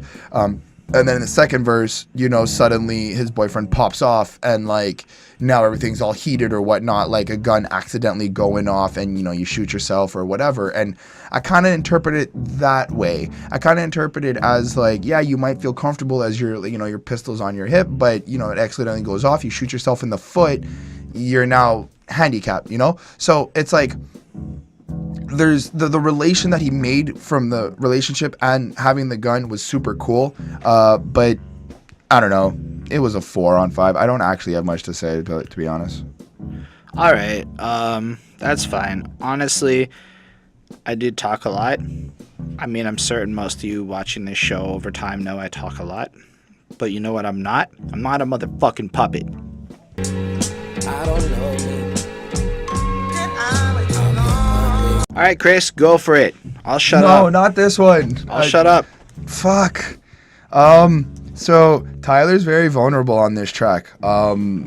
He is basically expressing how he kind of has no, like, self-control and he really wants to be with this person. And as much as, like, on the last track, he was like, you know, stay away from me, stay away from me, stay away from me. We're now kind of back into this, like, Tyler kind of feels lonely, kind of like, you know, he's had his little outburst and now he's kind of feeling back like, no, I still love this person. I still, like, want to be with them. So the whole song itself, to me, I listened to it a couple of times and it's just this one big, like, I belong to you and you basically own me.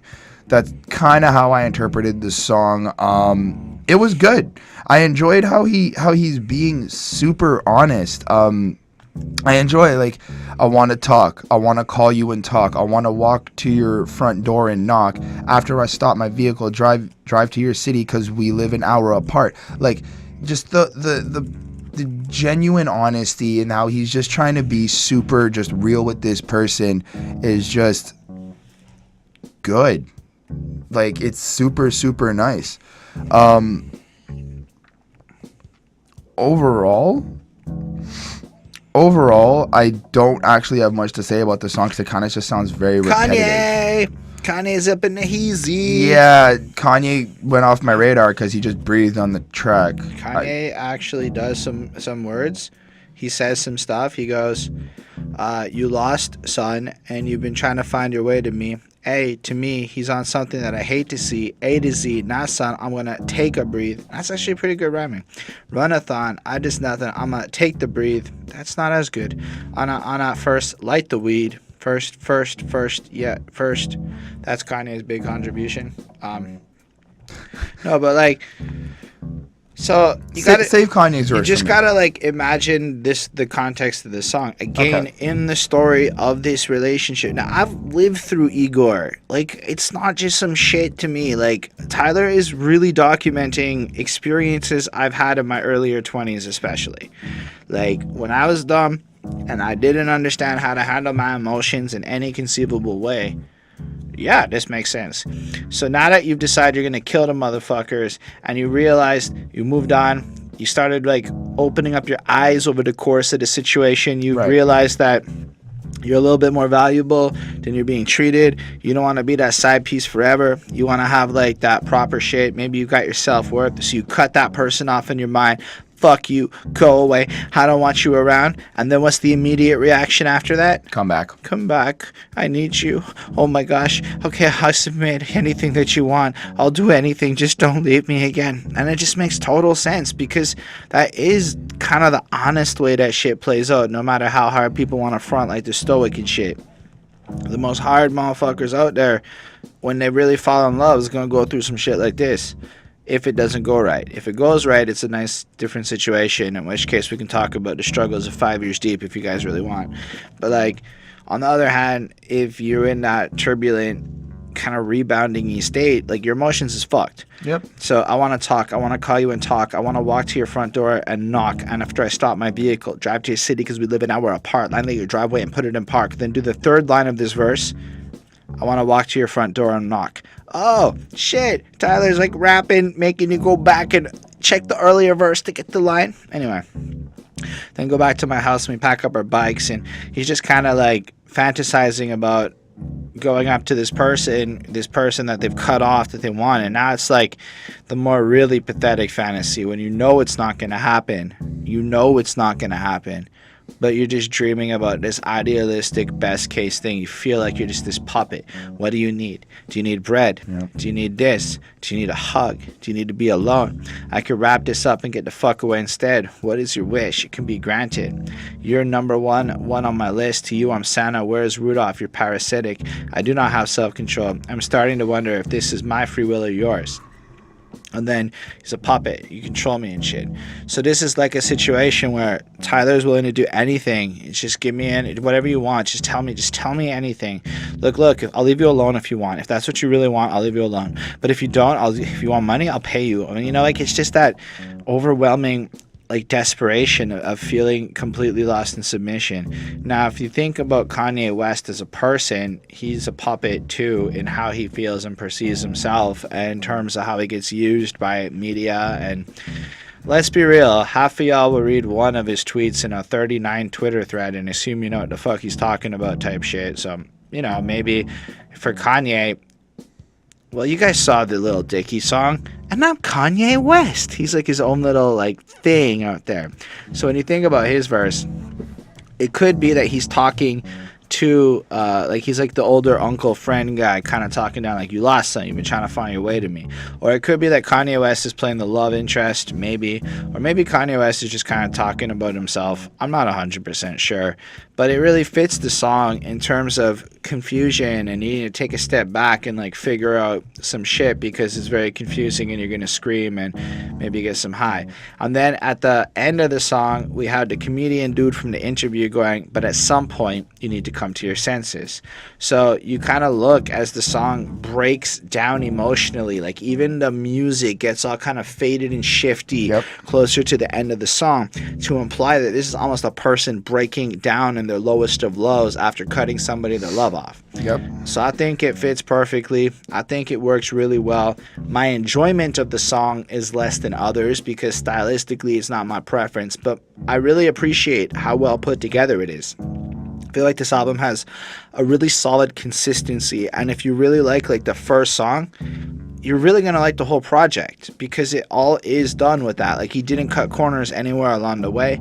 However, he does shift genres a bit and styles a bit, so you might like certain ones more than others. This is one I like a little bit less, but objectively speaking, regardless of anything I might dislike about it, the themes, the way it fits into the project, everything, I can't help but admire how well made it is.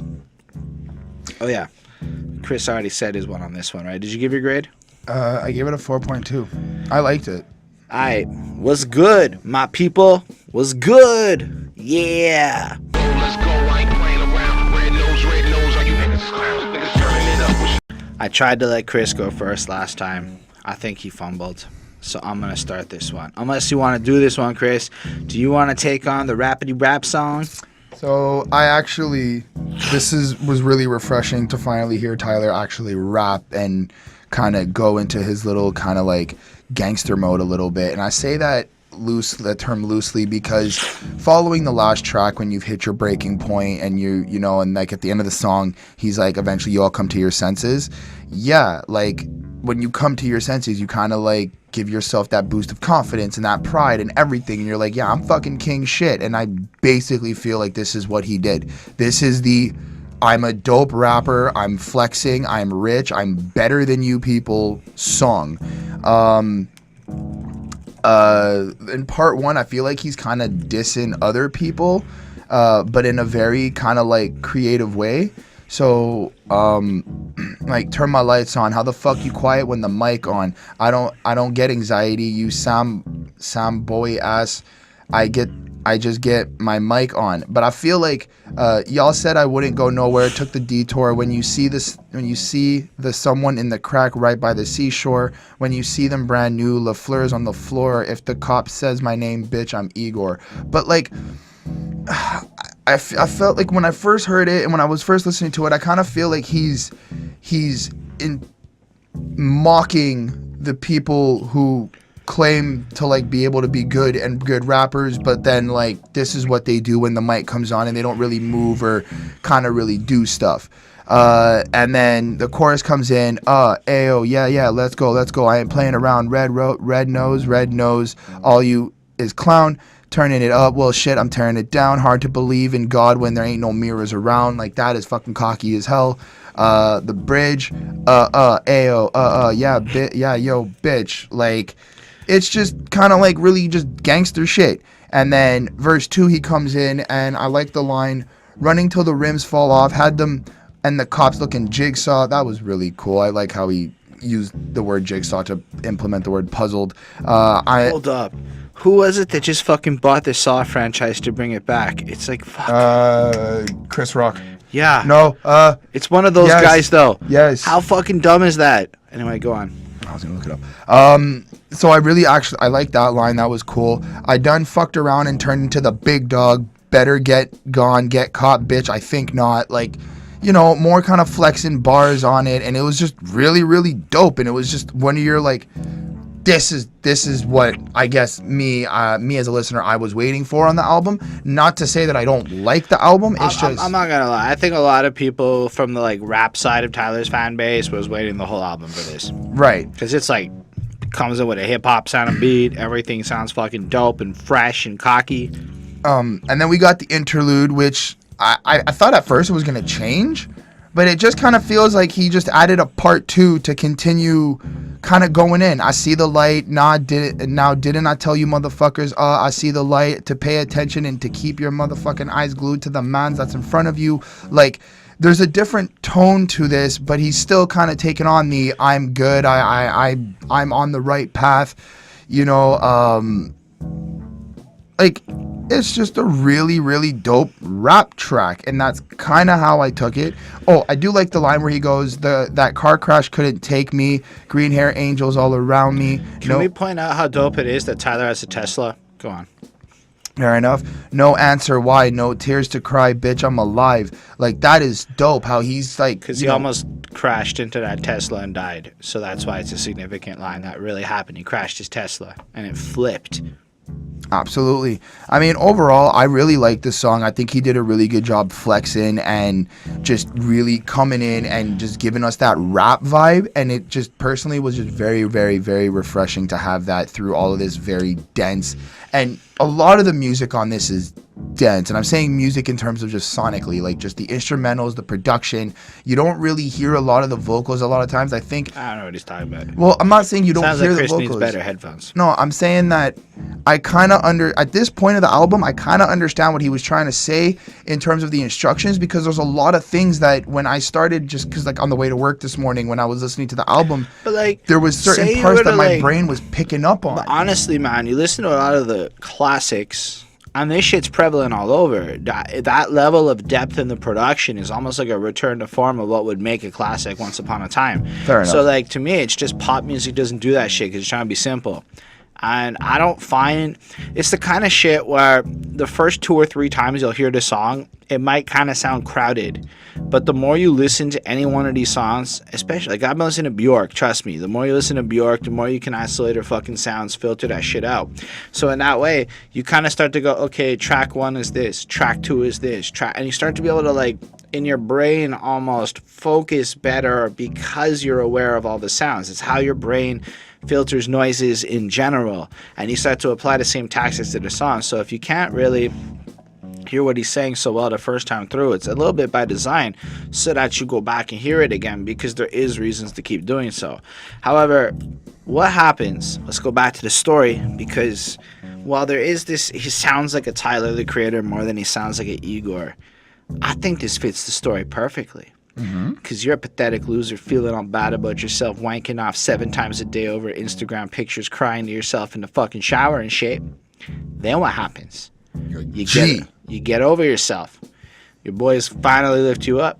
You hit the gym a little bit or some other exercise. You find some shit. You start looking in the mirror and going, You know it's not there, but your brain tells you it is. And then you get into cocky mode. This is not confident mode. This is the overcompensating for how fucking pathetic you just were mode. You can get hella rebound action in this scenario. So once you've left your broken heart and patheticness, this is where if you have game, it goes really well, and if you don't have game, you maybe complain about chads on the internet. The incel thing. You're not up to date on the culture. Anyway, I'm trying to test out jokes. Somebody asked if I was a comedian. I don't think I'm a comedian. I've never tried to write jokes before. So I don't know. Maybe I'm funny. I don't think I'm that funny. I don't think anyone thinks I'm funny. I think you're funny. I think I'm funny when I'm not trying to be funny, which is the worst. Because then when I'm trying to be funny, it's just not.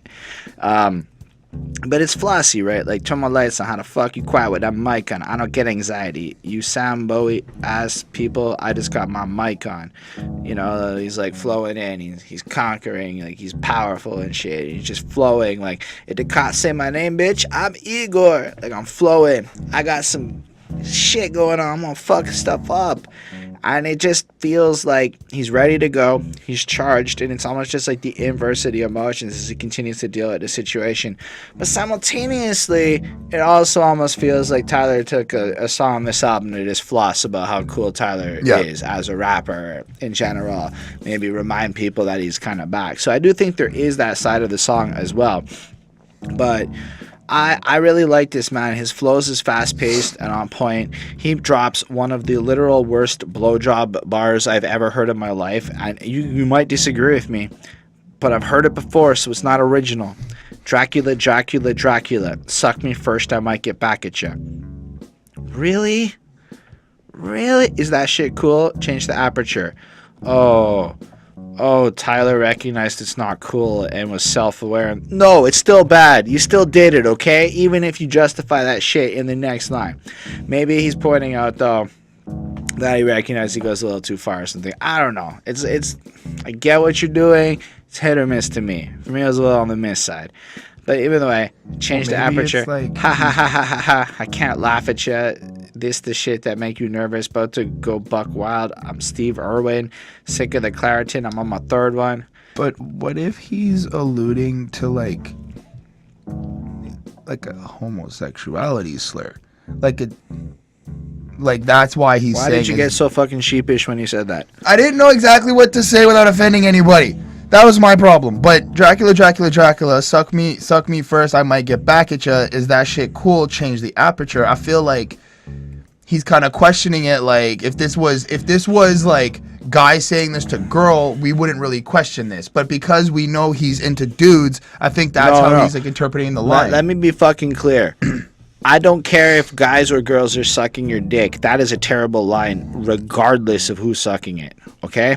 It's on the other hand, I think it's the attitude he's questioning, because remember, this is now part 2. Part 1 is the attitude in full force. Right. Part 2 has him maybe questioning it a bit, and then in that 4th verse, it's like the car crash kind of wakes him up and shit. And yeah, he's kind of coming back and he's kind of harsh hitting, but like, you know, it feels like he's ready to come back in and do things a little bit differently.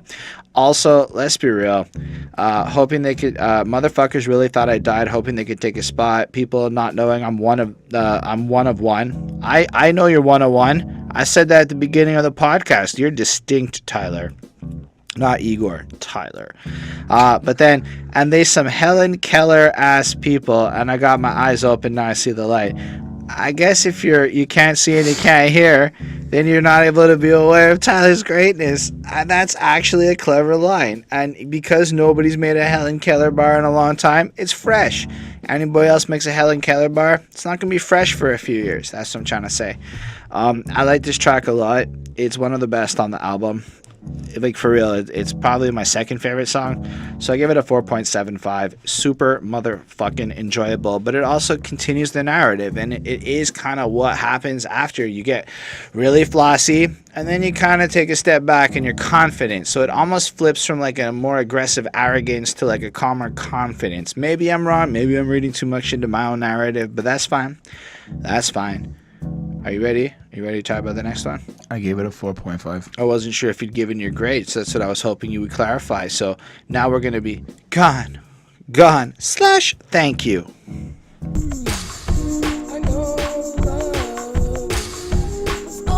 On every of Tyler's albums, he has track 10 being a slash song. A slash song. It's just a weird idea to me. Fine, I'm not going to complain about slash songs. And that's this one. This one is Gone / Thank You. Chris, tell us all about it. It's a recap of the entire album, I found. Oh boy. What, did you think there was anything different or more? Yeah, of course I did. It's continuing the story. I got my whole thing ready to go. What part of the story? I feel like this is him coming to the end and kind of recapping everything. It's not recapping. It's like concluding. Just comparing scars before dinner, jump off the booth to the mirror, felt like summer to my December, wasn't my August, shit I don't remember. What I'm hearing here is time's passed since the last track. The emotional state's kind of like calmed down a little bit, right? So if we're thinking about it as a movie, you've had the big like climatic scene where they break up and shit. Black screen pops up because it's a tacky movie. 3 months later, and now we're seeing it. He's thinking back. I can barely remember it. Things have changed. I know my temperature was set. You finally flew south. The bird gonna leave the nest. It's so comedic. At least I had it instead of never. Maybe I'm being too dramatic. So like that's now you're thinking back on that relationship situation you've had. And again, I've lived through similar shit where like it was complicated and you're kind of left with, I didn't get what I wanted out of it, but I got that experience. And like it's a really cool thing to really consider, you know, like it's just it's changed. It's a different thing. So whether it's rain or shine, I know I'm fine for now. My love's gone, my love's gone, my love's gone. Or maybe it's just a dream that I can't seem to wake up from. Gone, gone, gone. Which is very interesting. So when you think about it, and again, it's because time has passed now and the situation has ended and he's kind of reminiscing on it and he recognizes that it's actually over. It's gone. It's changed, you know? The self-awareness that he shows on like throughout the album is really cool. Like I like how he's not kind of like wrapped up in his feelings on the terms of biasness. Like he's really like, I know I feel this way, but I also know what I need to do to kind of move on. But then in verse 2, it also has like this sentiment, and again I felt before, like fine, I can't have you, it's not gonna work out.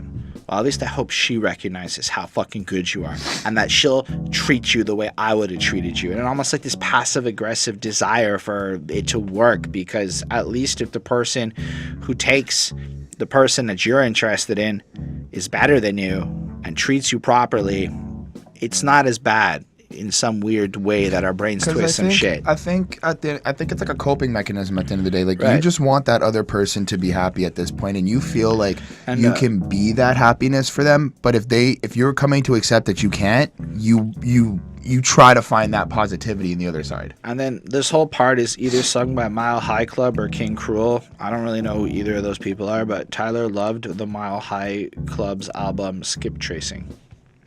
But basically the whole first part is just sang by somebody else, right? And so it's just kind of like almost like you're thinking about it in like a third person perspective, and then it will all of a sudden flip into this little bridge thing, kept it going, the band-aid is falling off now, you know. So it repeats that 3 times and it says, and now I'm scarred for life. So you have to consider it like for a while it was like an injury that you're patching up and you're trying to deal with, and then the relationship ends, the band-aid falls off, you're feeling again, you're allowing your emotions to be proper, but you still have the scars and you're dealing with the long-term repercussions of it, you know. And then he starts rapping out that third verse. So there's poison in that gumbo, emotion for Dumbo, ask me where my luck go, that bitch walked out the door, whatever, knock, knock, knock, I'm not shocked, I brought this on me, it's my fault, you gonna leave. And then he's just kind of reflecting on kind of the relationship a little bit and how it didn't work out. It was 2 different situations. This girl basically won and he wanted to build that foundation, but because of this girl, destroyed everything that built up. And really, it kind of is what it is. He chose somebody that was not Tyler, and there's that finality in it, and him almost coming to term for it. But what's really interesting is that little like fourth wall breaking part where it goes, want me to do it over? Everything. And before it switches into like Jerrod, Carmichael's last little bit there and whatnot. So it's almost like the end of a verse, like when you fucked it up maybe or something. But also like I would do over this whole relationship, this whole cycle again, adding that like extra level of like finality, but also saying it was completely worth it. Because in my opinion, all of those experiences are worth it 4 or 5 years later when you're thinking back on them. I took it differently. I kind of felt like, so my issue, and this is like I'm taking it personally, my issue is... You're taking a Tyler, the Creator No, song I'm saying like I'm interpreting it from my own experience is what I'm trying to say. Not like taking it personally. I'm not like offended or anything. But that moment where like you don't want to restart. Like, you don't want to have to go out and meet somebody. You don't want to have to redo the whole getting to know this person and building that bond and stuff like that. Like, I feel like that's how he's also saying it as well. Like, how was it? Like, how was my relationship? How was that? And it's like, wait, I have to restart now? Like, no matter what, I can't just continue on this bullshit ride. Like, I have to restart. I have to go back to square one. Yeah. Granted, I agree with everything you said, but that's how I mean, it's part of it, too. I don't think you're wrong. But I like how Jerrod comes in then with, I hate wasted potential. That shit crushes your spirit. It really does. It crushes your soul. So in this context, it's like how they had the obstacle of the relationship. You close windows down to try to deal with the situation. At the end of the day, it was just a lot of potential that went absolutely nowhere. So how do we respond to this situation? Well, it flips into part 2 with thank you, where it's like, thank you for the love, thank you for the joy, but I will never want to fall in love again. Thank you for the time, thank you for the mind, but I don't want to fall in love again. And so it's like, I appreciate that you gave me this experience, but it's over. I don't want love again in my life. I don't want to do this anymore. I'm over. I can't handle this cycle. And that's how that song kind of ends from the story. So you go through that whole roller coaster and you get that experience. It goes poorly, and when you kind of settle through it, you're like, you know what? I don't want to do it anymore. Thank you for giving me that. But no. I thought that was a really interesting way to like move the narrative along. It's actually really enjoyable. The two parts like really like blend well together, and just the way the emotional tone of the song, it's almost like self-composed, its own little mini story arc that is really cool, and it pivots the story and really brings us towards where the conclusion is going to take us. Overall, I thought it was a very brilliant song, really well made, and another 4.5. Personally, I think we could have just cut out part 2. That's fine. But then the story would have sucked. Fair. I don't know. Just overall in the song itself, I like how he is kind of like reminiscing on everything and kind of going back and looking at how everything played out. I do like his honesty and his like finality of wanting to be done with this. I like the line, everybody making a choice according to plan. We had 2 different blueprints, but understood her fluence. She opened up early on. I thought I had a permit. He was just basically explaining how the relationship with him and his love interest kind of worked out, and how this like new tenant who came into the building is now like occupying his partner's time. And I really thought that was just a very like really interesting way on how to explain it, so that was cool.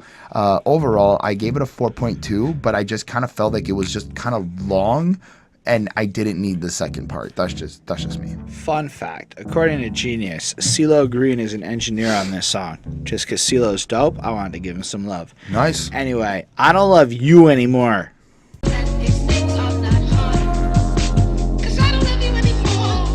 So there's that Brockhampton song that starts with oonts, oonts, oonts, oonts, and just kind of like flows. And that one, this song starts off with like a faster version of that sound and then flows into its own song. I could not hear it. I mean, this is pretty straightforward, all things considered. Time has passed from like the last song, and we understand his feelings of like, I don't want to love anymore, it's over. Evidently, there's still some feelings left over, and like he's like closing them out here. So I'm heavy feeling for you, it's no secret. You too cool for me, I'm trying to freeze up. Like the Johnson's nonsense, I'll speak up and realize there's more fish in the sea. I'm a re-up like bitch, I know my shit is bumping, it's eczema.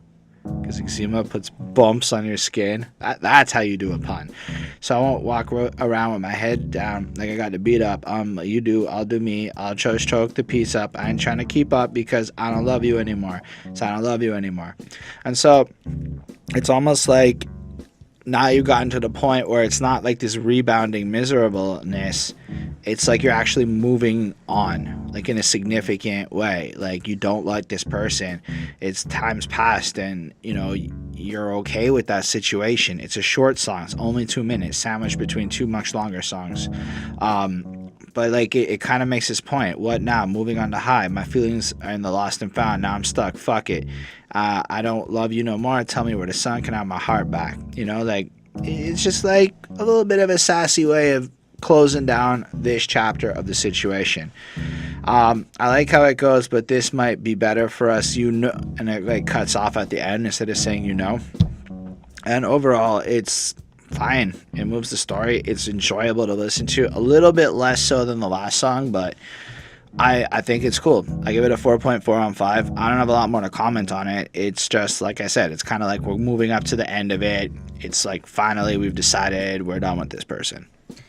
I like how in the first verse he's kind of like emphasizing the finality of the breakup. I think he's really like kind of just again consistently convincing himself that he's over with it, and it's kind of just helping him move on. So that's really cool. But verse 2, I like how he kind of asks like if he can have his heart back, like just that pure innocence. Like, dude, can you just give me my heart back? Like I'm completely just done. Like that super solid final.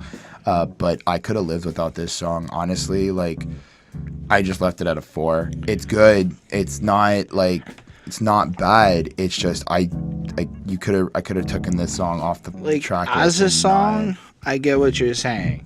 As part of the album, I could not agree with you less. I don't know. I don't think this, especially falling off of coming off of the last track, how he said thank you. I felt like that part but too. That was different. That was like, because you got to understand, as part of the realism of this emotional thing. So it's like, Right.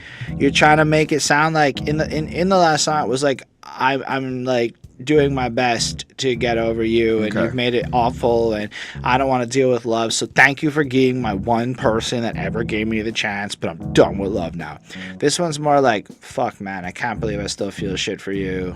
But you know what? I'm making the conscious choice to not love you anymore and like move on. Like the tone has shifted, and it really makes sense because it builds up to the final song. Because otherwise the last song makes no sense without this song being the bridge between track 10 and 12. I kind of feel like the final song makes I mean, I get the concept of the final song. Okay, you want to just move on? I left it at a 4. Let's move on. I don't love you anymore, Chris. Are we still friends? You tell me. Nah.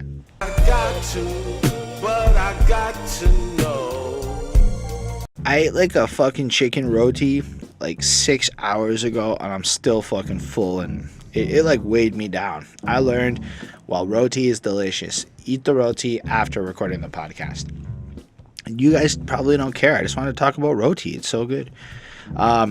This song makes total sense because we, as millennials, and Tyler, Chris, and myself, we're all millennials. I'm on the high end of the millennial age, but that's like 34, 35 to like the switch at this point.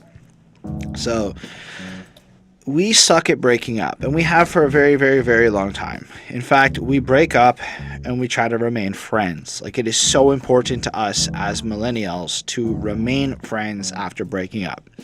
Now, pragmatically speaking, this is fucking stupid. When your relationship's done, it should just be over and y'all move on. There is a certain degree of psychological baggage where outside of the miracle, you're not going to be friends with your ex. Almost 100% of the time that ends poorly, and you end up being sort of friends. Like, I have one of them that I like message every year, and we say happy birthday, and like we would do anything for each other except talk to each other. You know, like, Yep. that's where shit kind of ends up. So, but when you've gone through the point where you've moved on, maybe you're now dating somebody new and shit, you have that conversation with your new partner. But yo, I'm still friends with my ex. You can't stop me from talking to my ex. I was like a test of jealousy or something. Like, and I know most people go through this because it's like a hot topic of conversation. Like, should your partner be allowed to talk to their ex-girlfriend? And you'll see that shit in a meme and whatnot, and you're like, this is a real thing. Well, I feel like But that's... Well, like, from the human emotion side of things, you still want to be friends because nobody wants it to end. Ending shit is so hard for us millennials. We're not good at it. We want to live forever like the Disney movies. But, you know, this song is very floaty. It's long. It's airy. I really don't think it's meant to be lyrical. It's meant to just kind of express that emotion. Like, I can't stop you. I can rock too. I've been back there. I got to, but I got to know. Are we still friends? Can we be friends? Are we still friends? Etc. And, you know, the whole song flows out, and it doesn't really say a whole lot. Like, maybe don't end this. Maybe we shouldn't. We just leave it kind of like open. I don't want to end the season on a bad episode. Like, we don't want to have this terrible way that our story ended. You know, it's got to have a happy ending. It's got to be romanticized in this way. really interesting, actually, if you think about it. I know. That's why we're having this conversation. No, I was thinking out loud. My bad. It's interesting to think about how you're saying you want to end it on a good term, right? But like, for me, I don't actually feel bad if I lose friends growing up. Like, time changes. Time changes. We float apart. You know, you grow on. But I think that I'm saying it's interesting because it's like you want to be friends with this person so bad, to then 4 months down the line. This isn't the same thing as regular platonic friends. We're talking about the more romantically involved situations. I'm kind of going through that right now, right. And I'm just kind of explaining, like, even for me in that situation, like, yeah, I may have agreed to wanting to be friends with my ex, but I'm also in that position now where I'm kind of feeling if it counts, like, everything I just said on the beginning of this, I said to him about how dumb of an idea it is. You know why? Because I tried to be friends with my exes, and then you have sex with your exes, and then are they really your exes still? Or is it now a blurry, gray line where it prevents you from psychologically moving on? I mean, I think it goes both ways. I think it goes both ways. Talking from my own experience, it went one way for a bit, and then life takes it does what it does, and you kind of just start doing your own life. Like, life hasn't had enough time to pass in his particular situation. Not enough time has passed for him to make bold claims. It took 6 months, maybe a year, for those friendships in my past to like fizzle out when they did exist. And that's the thing, it's like you're dating again, and then 6 months goes by, and you maybe smash one girl on Monday, your ex on Tuesday, the next chick on Wednesday. This may have happened to me. And it made me a dick to play her like that in that moment. And I'm not saying that was right or wrong, personally. I'm saying that was maybe dickish of me. But in the context, if you try to be friends, it's just, it's complicated. Y'all have history. And it's the past. And if your shit didn't work and you can't become friends again organically, then maybe you shouldn't be friends. It's not like there's a difference between trying to be friends and like making that effort to like create a friendship where it wasn't, right? Because that's the thing, is there wasn't a friendship or your shit wouldn't have ended. It wasn't a friendship. So then to go ahead and start that friendship, it's like, y'all did your shit. It didn't work. Time passed. Move on. There's a gajillion fish in the sea, like Tyler says, you know? That's how I look at the situation. And I say that from experience. Like, if me and a lady friend break up, I don't want to be friends after. That's not how it should work. I'll be there for her, but, like, we wouldn't be friends. How? Like, how could you? You won't be. It'll be some weird, complicated love shit for life, because you'll always love a person that you loved. That's some real shit. So, no, I don't, like, can you be friends? Yeah. Is it a good idea? I think conventional wisdom says it's a pretty terrible idea, unless you're just trying to smash, in which case, it's still a bad idea, because there's plenty of fish in the sea.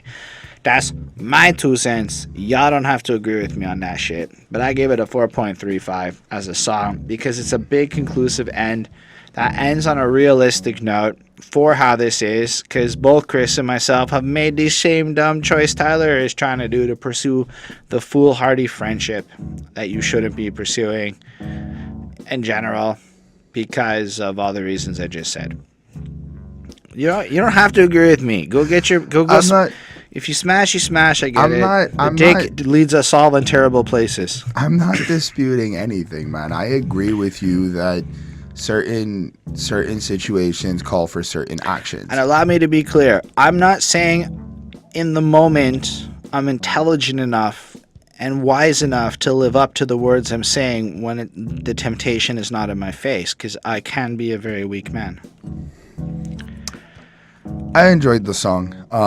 I think I do agree that it's a very good way to end the album. It's a very honest, true way. It is something that I think everyone may have gone through or could have or might go through. I don't want to assume. It was cool, and I think that if in terms of the genuine honesty that he's been putting on the album, I don't think, now that I've heard the whole thing, I don't think it would be the same if this song wasn't here. This song doesn't make sense without the last song. I disagree, but sure. I gave it a 4.2. All right, so that's the end of this album, plus some questioning about if you should fuck your ex-girlfriend / be friends with them. I gave the Igor project a 4.46 on 5. That's just some math shit. I think this is a very impressive album. I don't know how I'll feel about the album in 4 or 5 years, so I don't know if I want to be using words like classic right now at this time. But I think it's a potentially interesting album that in 4 or 5 years we may look back on and be like, yo, that shit was something special. Because it's a very well thought out project. Every one of the 12 songs deliberately moves the plot of a story along, cycling a very realistic emotional journey of dating somebody that's unavailable that most millennials, I believe, can connect with in that way. Like, that arc that he pitched probably is more the norm, not the exception. So, well, I'm not saying everyone, because Chris is right, we shouldn't say everyone. I'm saying most of y'all. That way, if it's not you, well, you're not the most. You're the some. But it's fucking crazy. The music on this project is well mixed, well put together. Tyler is brilliant. You know, like, he composes it all to a point where even on songs where like half the songs other people singing, you still know Tyler made the music. So it really is like a Tyler project, you know? I would recommend following Tyler's advice and listen to the album all the way through. It really deserves it. It is the way this project is meant to be listened to. So even the music video singles, they're just fucking weird. They're out of context. They don't sound right having heard the album. It is something to listen to if you're into albums. And it's another... I mean, I can't call this any kind of like real hip-hop is still around based on the golden age crowd and old heads, but this is really powerful music made by a rap hip-hop guy. Like a really amazing album, like an artsy kind of album in a good way. Anyway, I like it a lot.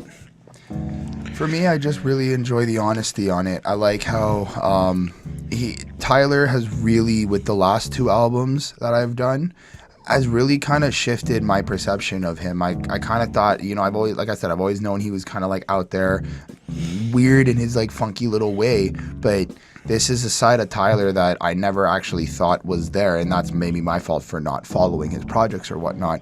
But this is really, really good. This is genuine emotion and honesty to the point where it's highly relatable, and I'm going to listen to it. I'm going to go back. I don't think I'm going to call it a classic. I'm going to let it, you know, have the test of time. But I'm going to go back to it and really listen to it. There's a lot to get from it. And there's a lot of, I think, underlining things that I missed. I also think, just to like cut you off for a quick second, that while it might not be a classic, it is high on a list of albums I would recommend to people. Because it has like such a charm to it that I think there's a lot of people who might not conventionally want to jump on hip hop who can appreciate this project. Fair enough. Overall, I gave the album a 4. It came to a 4.2, not adding up all the numbers. But it's a really great project. It is strong. I'm gonna stick with that. It is a very strong project. It's like the type of shit where I think if you make music yourself, it's a good template for like how you can look at creating a cohesive concept album, right? One that really flows through a storytelling kind of way. Right. More people, I believe, should approach that shit because there's a big vacancy for people doing it. And if more people did it, it would normalize it. And then stuff like Culture 2 by the Migos won't happen quite as much. On that note, thank y'all for being here. It totally means the world that y'all will watch this video, that y'all would take the time to be with us, to hear what we have to say, to hopefully enter that comment sections and use the clickety-clackities to type out, or the pressity-pressities to do, type out what you think, what you feel, and join the conversation, and we can get a little chit-chat going down in that comment section. Special thanks to the patrons: Ismail Gadamsi, DJ Black Hurricane, Lindell Williams, Jonathan Barnes, and Chris Prado. They support what we do. They helped us get a new camera. They get to tell us what albums they want to review. Like last week, it was Lindell's album review request, and Jonathan Barnes has one coming up soon. So, anyway, if you want to join that, and for all the people who keep requesting the same album over and over again, I'll be a little cheeky here. Sign up to the Patreon. We'll do it like fucking a lot quicker than maybe it might be for the large number of people that have requested albums through the comments. It's not that we don't want to do them. It's just that it'll take time to do them, as in months to years. Whereas the guys in the Patreon kind of cut the line, like the pass at La Ronde, which is our amusement park that lets you skip the line. That's kind of the system. So if you're down for that, that's cool. Otherwise, hit that subscribe button, hit that like button. Philip DeFranco put out a video about aliens that I'm planning on watching after I edit this podcast, so it inspired me. And if you like him, you should hit our like button, or I'll punch you in the throat. I'm gonna try that out. Oh my here. God, we're not doing that. See if that works. No, we're not doing that. Works. Oh my Jesus Christ. Anyway, we also do music. Shit's coming out on the channel a little more regularly. Got projects coming and all that good stuff. Punch you in the throat if you don't check it out. Just want to see if it'll work. I mean, it worked for Phil. I don't know. Maybe I don't sell it well. On that note, have a great week, everybody. Catch you soon.